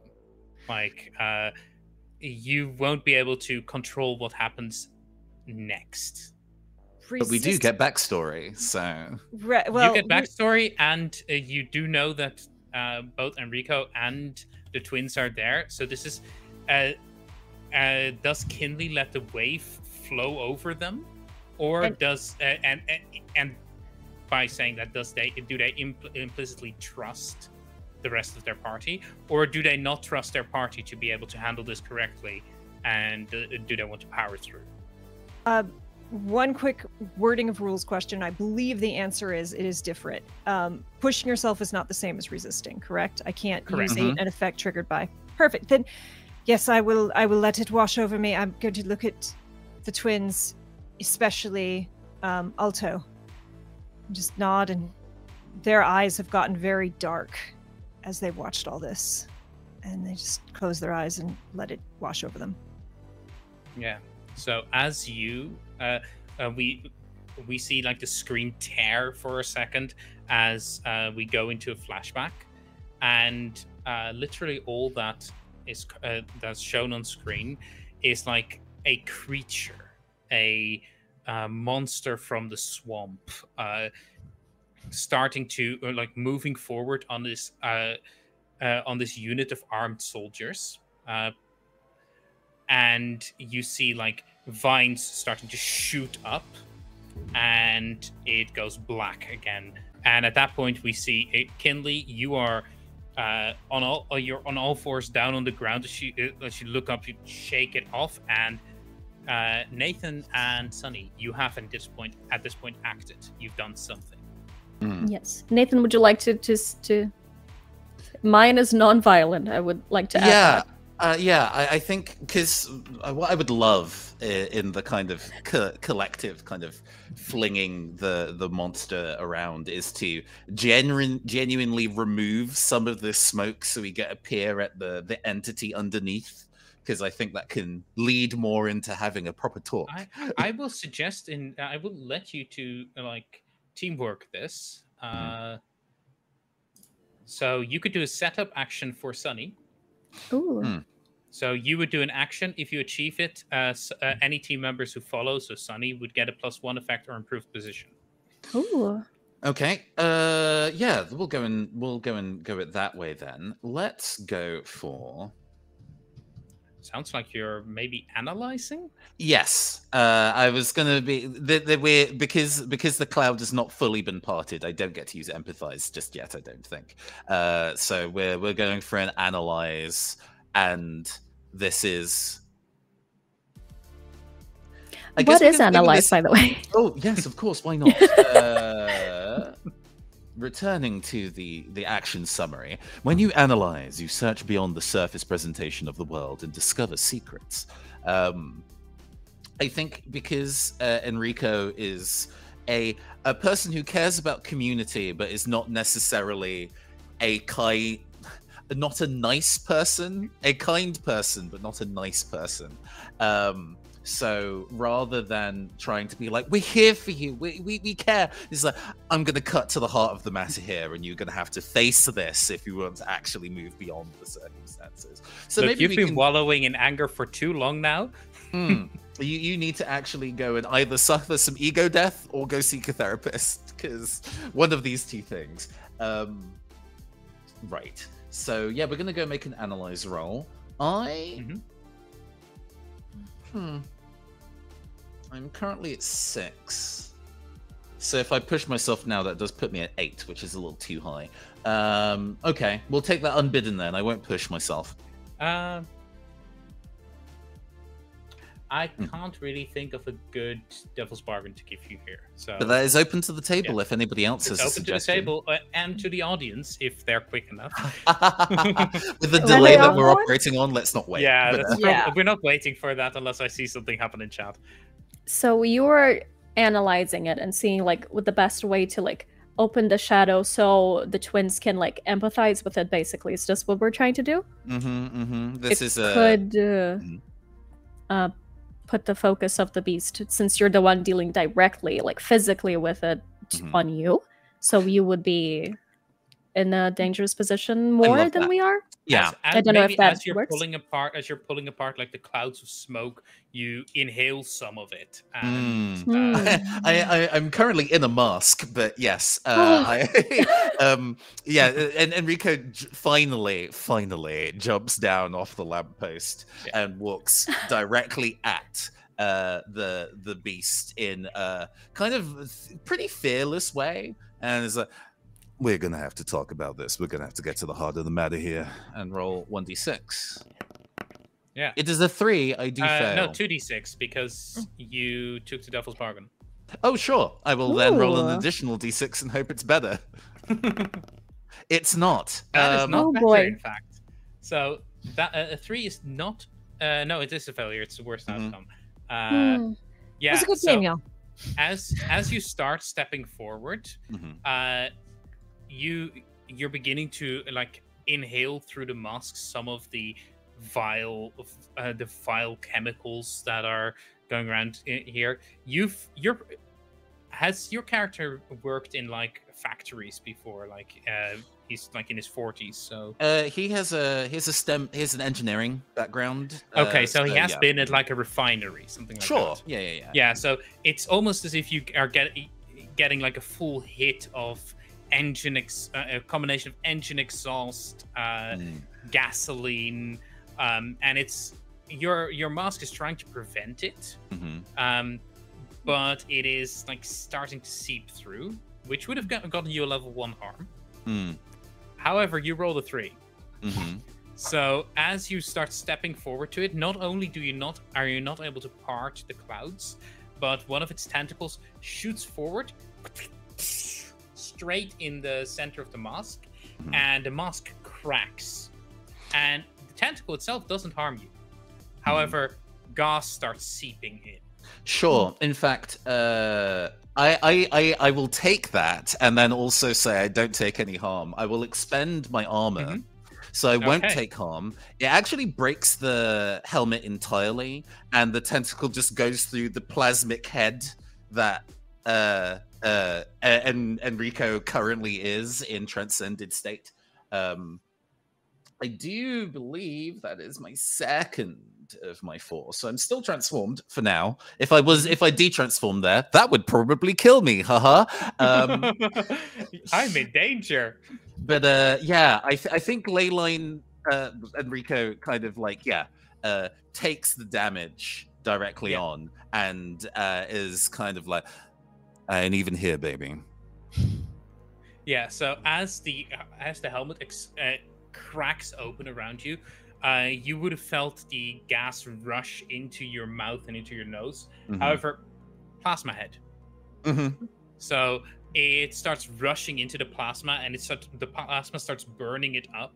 And this is just long enough for the helmet to reform around your head. And at this point, you have lost your opportunity. So, Sunny, how would you like to proceed? So I don't. Basically, that setup. I'm not helping you. Was now, not successful. That is very okay.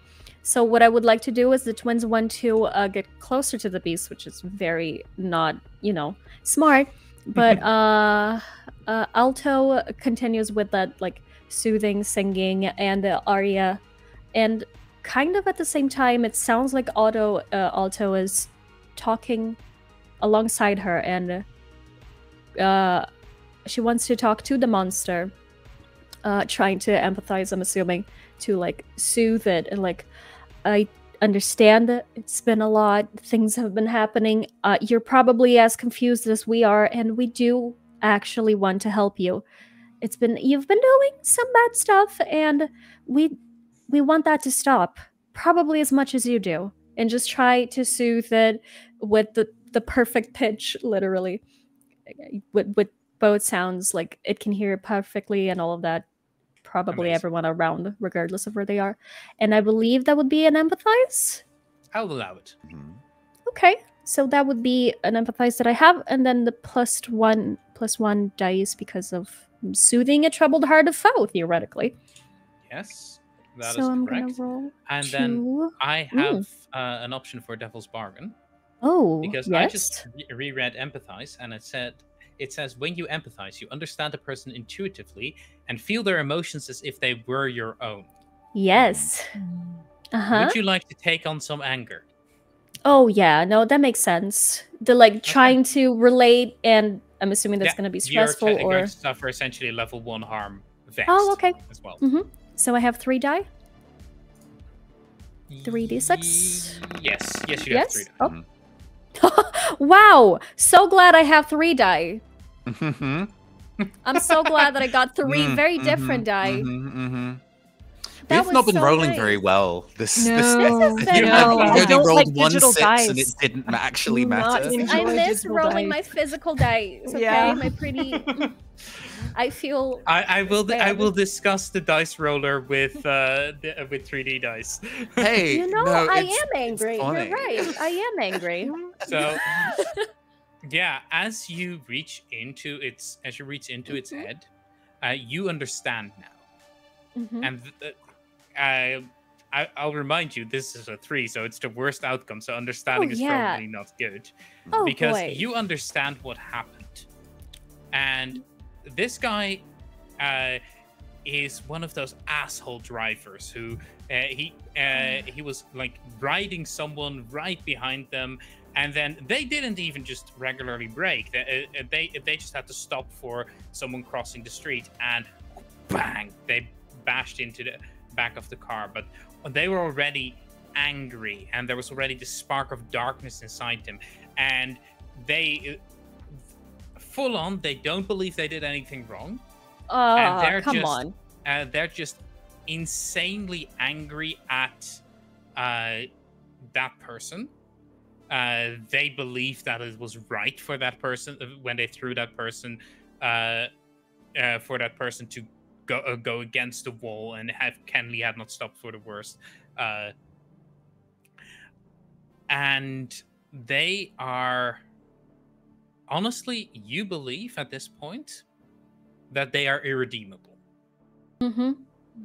That feels, yeah. And you might be wrong there. There's a very good chance that you're wrong there. Yeah, but However, I believe it. in the moment, the consequences, no harm, but a serious complication. The twins are going to lash out in anger. Unless you want to resist that. Oof. Bad resistance would be... by the way, I will remind the group that one of the teamwork actions is in fact protect, and you can take, you can resist the consequence for someone else. Ooh. For instance, by stopping them from doing something terrible. I have already spent my link, so Yeah. I'm not in a position to do that. Oh yeah, no, I think I will resist. Am I resisting with Moon? I have one link, right? You have one link left. And no, you used your link to... I believe you used it ignore the to damage. ignore harm. Press damage. Okay. Mhm. Never mind. Yeah, the only person with link left, I believe, is Hannah. Yeah, Yeah. I will use it here. Kind of Okay, out of the corner of so- my eyes, my muscles are straining, and I'm trying to hold this. I'm going to see something happening. Yeah, you're seeing the twins starting to reach out together, and they don't do fighting normally. They don't do weapons, but you see like the light starting to coalesce in. I'm going to guess rapier. Sure, that sounds awesome. It would be the kind of weapon that they would use. Yeah. You see, both of them have light starting to coalesce around them, and you have a split second to stop them.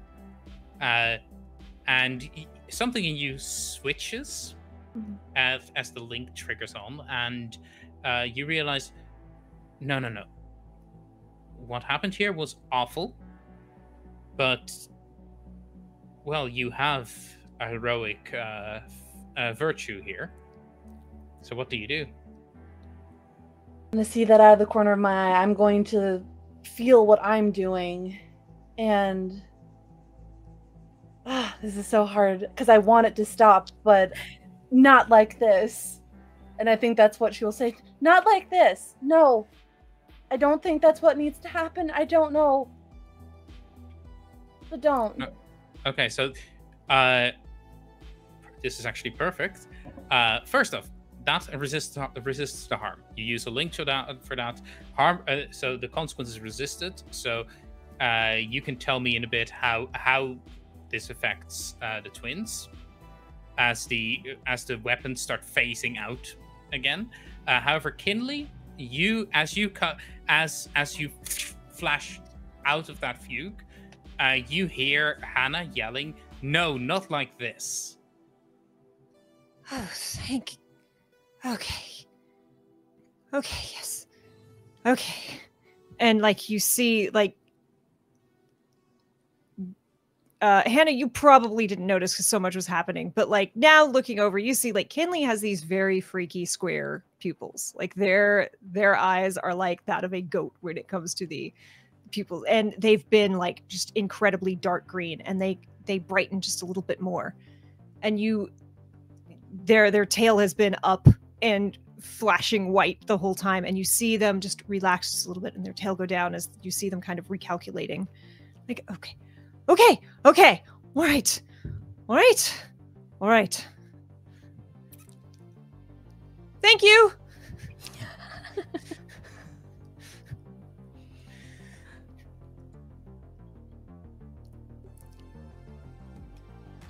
So, who wants to take the next action? Actually, Sunny, tell me how the twins react to being stopped from doing the worst. Yeah. Yeah, like you said, the twins are very much nonviolent. They never... I would say Enrico and Kinley have never seen them react. Like, they're usually the ones, like, going, like, please, we got you, we believe in you, even to the, like, very evil creatures that are destroying everything.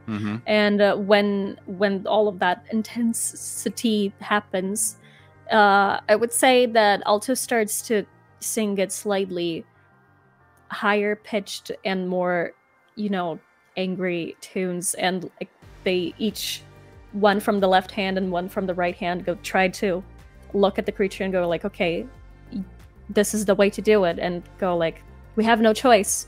And then they hear Hannah going, no, not like this, and it probably reminds them of all the times that they have said the same while trying to stop violence happening, and going like, wait a minute, looking at each other, looking at Hannah, remembering that Hannah is the one that needs to be protected and probably the one angrier about all of this, and if even Hannah can do that, then what are they doing? And going, toning down, Alto again, controlling his voice and trying to be a little more, okay, we're here to soothe, we're here to help. It's fine. It'll be fine. To be honest, I've always wanted to see a fire lit in you, but I suppose it's how you best apply that for yourself. Yeah. Enrico says, stepping back slightly from fume range. Oof.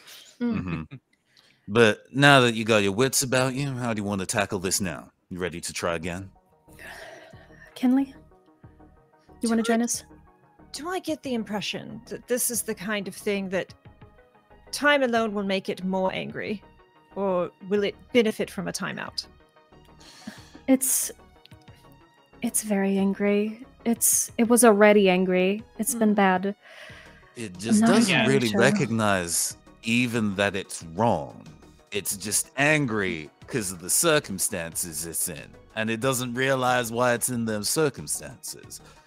And You're beginning to realize that what you might need here is to have it like understand what it's doing wrong, what it's did wrong, rather than try to Empathize. rather than try to give it empathy. So Yeah. I would like to suggest something. There is because you are struggling with dice a bit. Oh God. If there is the option to for you to lead a group action, which is high risk but almost guaranteed return. why don't you take us through that? That's actually something that I missed. So Yeah. Ooh. The way a group action works is one of you steps forward as the leader, and you can almost imagine the way I'm imagining that this could work here is Care Bear Stare. Where all of you come together and you do this big standoff moment that is, if it succeeds, is probably going to solve the problem. If it fails, well, let me tell you about how group actions work. Oh boy. One person takes up the responsibility of leading the group. Any person can be this, but it changes the story. Who it is. Every character that participates in the group action rolls the applicable skill, which I'm beginning to think is Defy here. Okay.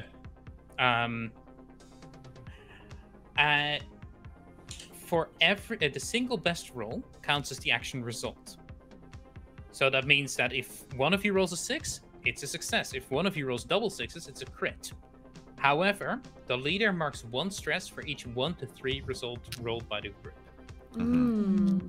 So, and that's like not each 1 or 3 that they roll. It's like, say, if Sonny rolls a 1, Kinley rolls a 3, Nathan rolls a 4, and Rosie was leading, Rosie would take 2 points of stress. And would we be doing that with our own individual stat for Defy?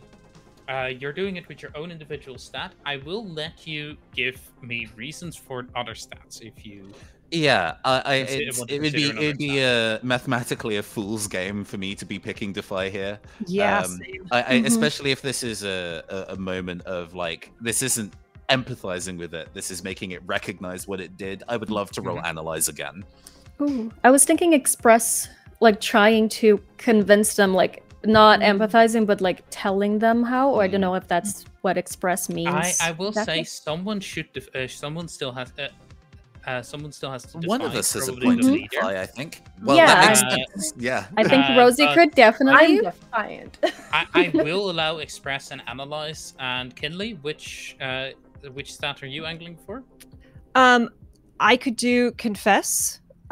Kinley certainly has some demons in their closet. I would also like to ask if I could potentially do some rules finagling, so some negotiation, some Go BS ahead with and my ask. special. The K special. I am from outside of time, and if I push myself on something, I am able to remove a friend or a foe from combat temporarily. Mm-hmm. I pull them outside of time.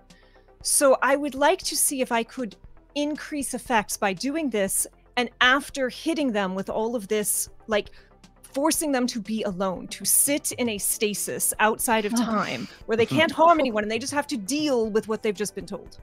Okay, so if you were to do that, you would be taking, you would essentially not be rolling, but I'll let you apply that to give greater effect to this. Because the only reason I'm asking is because I can only trigger that when I push myself. So I don't know if this is like a devil's bargain, like... Okay, so the way that works is, because this, which of their abilities is this? This is on the other side of time. When you push yourself, choose one of the following benefits. Oh, okay. You can briefly remove an ally or a foe from the flow of time. Because you have two ways of pushing yourself. Some abilities say push yourself and this happens. In this case, it's you can push yourself. You can choose to take 2 stress and then have that happen. And I will say that that will give you the group action greater effect. Essentially like Kinley saying, and now go sit and think about what Sit in the corner, think about what you've done. Yes, I'll completely allow that. Brilliant. So, does the perfect pitch count for this? Is it still trying to soothe the troubled heart of a foe? I don't think so. Right? So it's At this just point, you're telling the troubled foe. Yeah. This is a disharmonious note. I would love to push myself as well. To, you know, get it so I get to 2 die. Yeah, that's 2 points of stress. And who's leading the test? It feels like Hannah's leading here. Okay, I'm leading. Are you okay with that? What's your current stress number at? My stress is, I got 5. Okay. I'm currently at 6, so I'm not really in a position to take stress on from others. So I'm at 4. The maximum amount of stress you're going to get from this roll is 4. That is if everyone fails. Let's hope I'm not. At 4. Because then if I can go, and I would be at 8, which is, you know, dangerous, but not to the point of already eclipsing. Okay. So I could be doing the lead, going to like with the 2 pitched voices, trying to like, If I don't use my push, then I would have only 5 stress, so I could lead. If I don't do the sit in the corner and think. I think we want that push though, so And I would vote for the twins.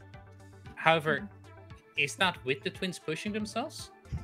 I already can. No, I counted the 2. I had 2 stress, so I pushed myself to get the extra die. Yeah, I'm so now at 4, and then the twins were actually vibing. Yeah, the twins were vibing. Fine. Okay. They were angry but vibing. But yeah, angry vibes. Angry vibes. May I, with one of my guardian actions, give an extra die to someone using Here For You? Ooh. Yeah. Okay, I will give that to... That is dangerous because that is an extra stress that could be That is. Never mind. I rescind that. Take Just throwing that out. I want to give us more I'm chances, happy but to also- let you risk yourself. Oh, no. That's not how it works. Okay. The way it works is basically all of you are going to get a result. Okay. And it's basically success, fail would mean 1 stress. Success, fail would mean 2 stress. Oh, I thought Anything you were that can taking give you- stress for every single Oh, die no. rolled, and I'm like, if this is what we're doing, this is what we're doing. That Then is I will give someone an extra chance. I'm going to say, I'm going to give that to Enrico. Okay. Wonderful. I just saw will you take get that hurt, gladly. and I want to help you. You're already Are we stepping rolling up to in the plate. turns to make it easier on stream? Yeah. Who's going Okay. first? Do you want to go first then? well, how does this action starts taking form? So I think there is there's an accusatory point from at least one of us. I mean, honestly, the analyze seems like it would be the first thing to fire. Oh yeah. Sure. Yeah, You're I essentially think doing psychoanalysis. I think Enrico is kind of like, do you understand just how much danger you put other people in by being as fucking reckless as you are? Well, how about we tell you then? I'm gonna go Go ahead roll and my roll. now 2d6, I guess. Hey. Big money, no whammies. Still desperate. By the way, all of you mark for desperate. Oh yes, I would love Oh, to mark yeah. for desperate. That is one hit and one fail. So that's one stress already floating on the board. It is not. No, because you had a success, so succeeded. yours You have a counted as a success. Oh, success. it just Yeah. like entirely. Okay, Yeah. fabulous.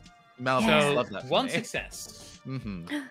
Awesome. Who's going to go next in this thing? I will continue to hold it down with plants. Just You're the one seeing- doing the defy, though, so Yeah, you would defy. have to do a defiance, like you. Explain to it. Yeah, Yeah. if you would like to, like everyone else, tune to what they said, and like you being the one to like give the final push of like Okay, I will. the hold that ultimate. then. Kinley. So am I do I still get to roll with this? 'Cause Yes. I'm doing the okay. So I do 2 since And I you have get 1 the hit. die from pushing yourself. Yes. Okay.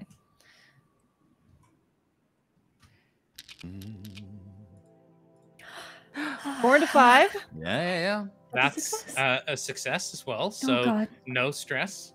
So Kinley is like, wait, which one am I doing? Which one am I doing here? We are doing confess. Look, if anyone understands the darkness in someone's heart, it's me. You don't know what it's like to watch people you love just make the worst and most terrible decisions over and over and over again. And if you don't go out of your way to be better, then how can you expect anyone else to be better? So please sit and think about what we're saying to you. Okay, and as you see like energy starting to envelop him as the next person goes. Mm-hmm. And the twins think will go with like practically same pitch, everything. It sounds like one person just slightly echoey, going like, "Your actions have consequences, and they will eventually come back to haunt you. If you don't change your ways, I promise things will get bad for you. And the time to evaluate would be now. And really think about the things that you're doing. Because they're not only just bad for others, and the things you are doing are bad, I promise. They will be bad for you." At least that's what I want to say. Let's see how they interpret it. And rolling. That's another success. Although, Ah, keep in mind you're rolling desperately, so yes, we'll mark you're another all one. you're all still looking at a consequence. So as those words start piercing into it, Rosie. Holding it down and still angry, but becoming increasingly desperate as she begins to like cry involuntarily. Just look at the harm you're doing. You need to stop. I don't know what this is. I don't know what you are, but this needs to stop. You need to stop. And yeah, as you yell stop, go ahead and roll. Please.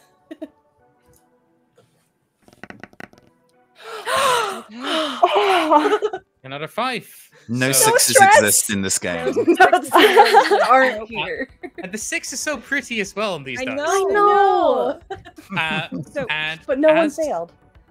As you say this to it, the time energy envelops it, and And- it disappears. Can I? Just as this time energy starts to enclose it, Kinley's like, "You have made me break one promise today. You're potentially going to make me break a second.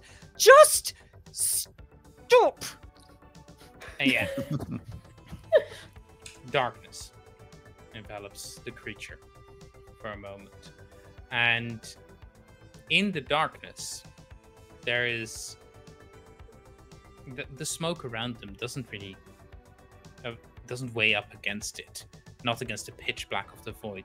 So you don't see this, but the audience sees a honestly miserable little human being hanging in the void, and for a moment they look at their hands, and there's this black goo oozing down as he goes, am I a bad person?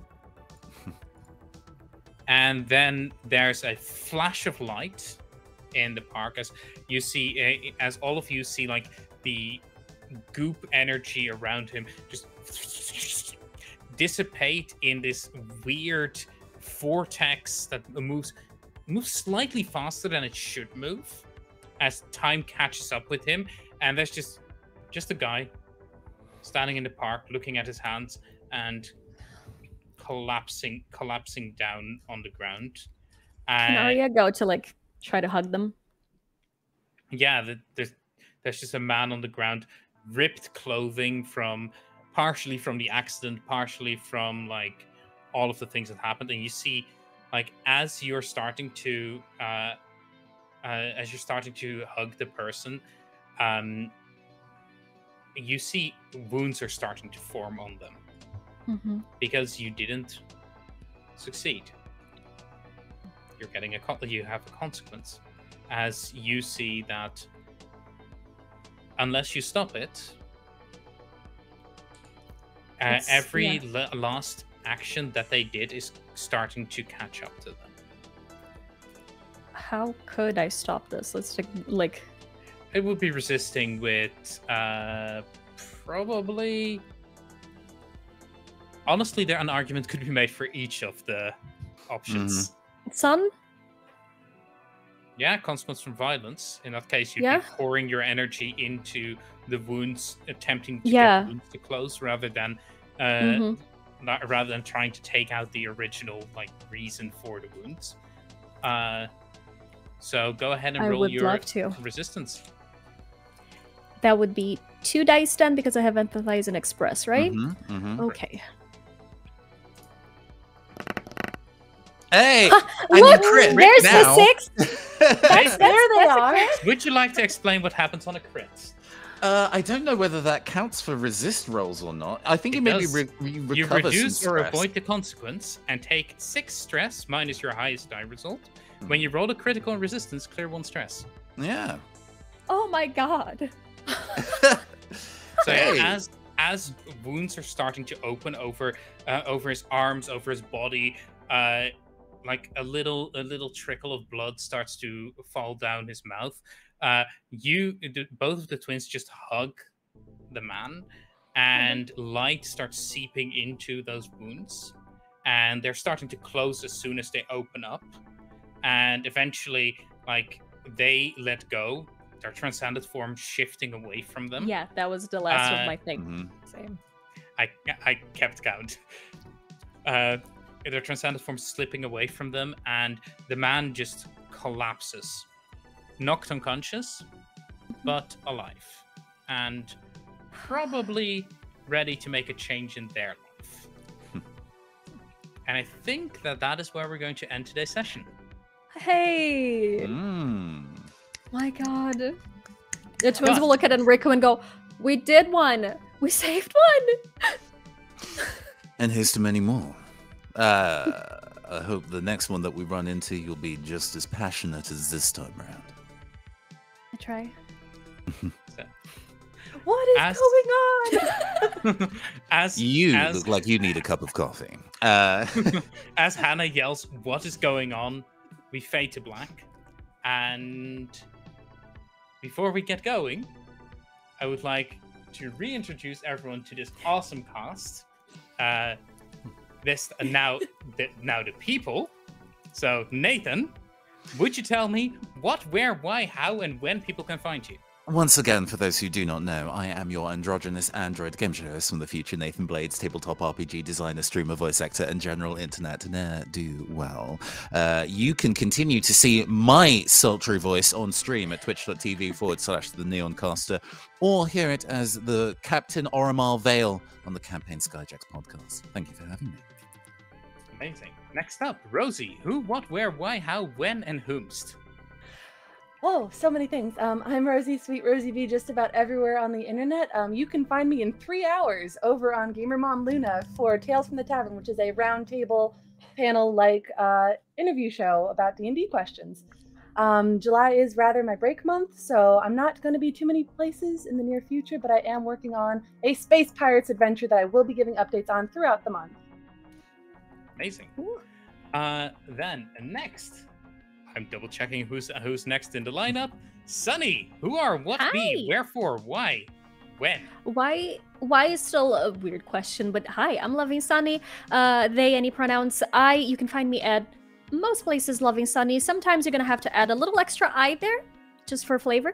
But you can find me on Wednesday. You can find me playing D&D over on It's Me Briar's channel. I play a very large lesbian turtle that is very, very much a ninja turtle. But yeah, and you can also find me eventually in my channel playing cozy games and doing a little, sometimes TTRPG stuff as well. And that's it for me. Amazing. And then finally, last but certainly not least, Kai, where, why, how, when, and whomst? Hi, I'm Kay. I've been your resident Thembo. You can find me over at Chaotic Wholesome Presents, which is the channel that myself and my amazing co-founder run. Every Tuesday, we do the Table Talk Show, where we talk about all things TTRPGs. Every other Wednesday, you can find me on the Emergency Power Podcast, playing, well, they sound a bit alike, Kinley, but they're a bit worse. Soul the Solarian in the Emergency Power Podcast. That is about to go. We are about to wrap up season 3, but there's going to be lots of fun stuff coming in between. I have to check my thing because I have too much upcoming and half of it I can't talk about. On every third Wednesday, you can find me on the Initiative Order playing Chalice. That's Burton, and they're just a little bit different from these two. They're a good person mostly. Thursdays, you can find me at Cataclysm playing Pokemon. Can't talk about that. Next Sunday, you can find me on Gamer Mom Luna's channel doing Tales from the Tavern, and we just announced it recently, so I can say it now. Coming up the last 2 Wednesdays in this month, in July, that is the month that we are in, I'm going to be running a My Little Ponies TTRPG 2-part campaign with Candace the Magnificent, Pan Stellancore, Urban Bohemian, and DM Jazzy Hands. And I cannot believe I get to run with these incredible people. That is an amazing list. It is such a joy. I can't believe they all said yes.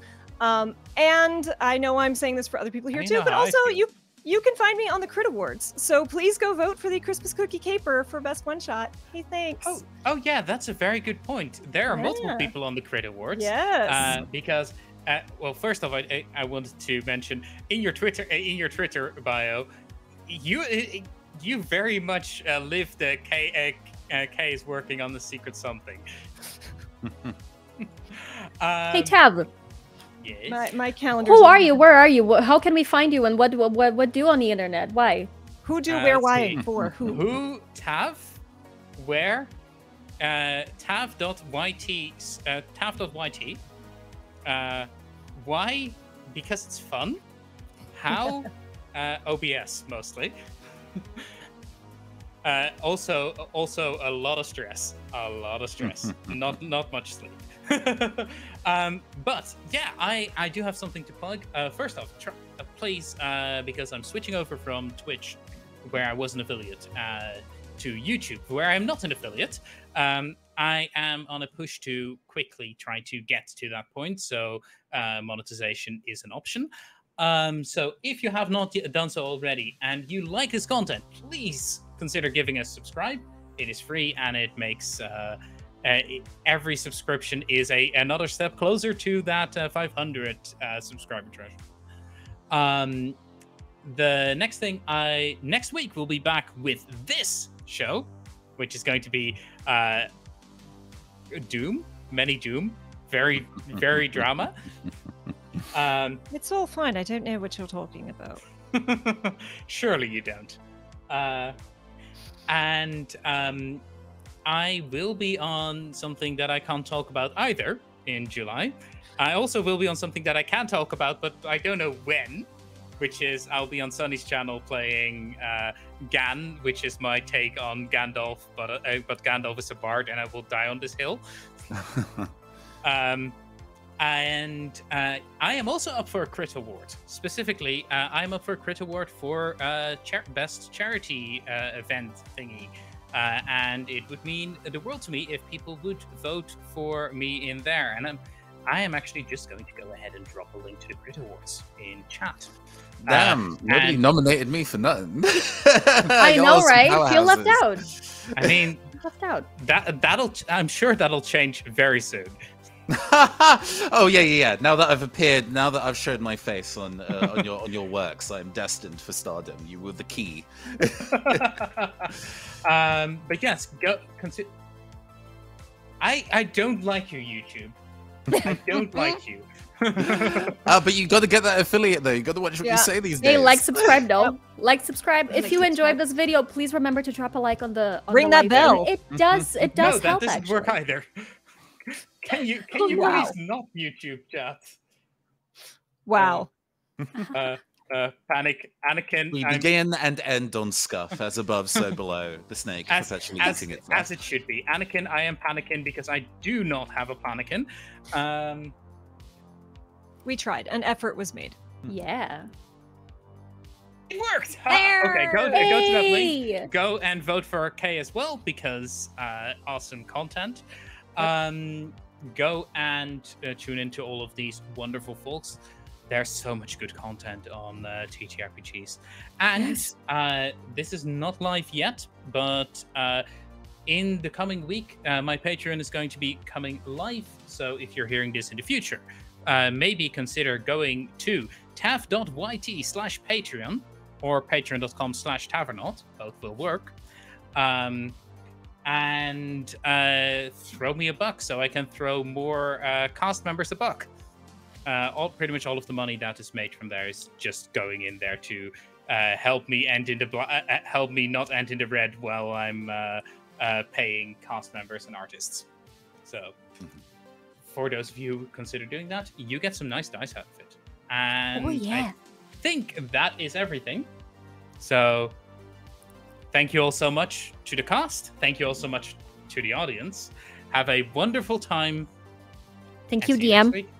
Thank you for running. Thank you for hanging out, chat. See you all next time. Bye-bye. It's all fine. No one's dying yet.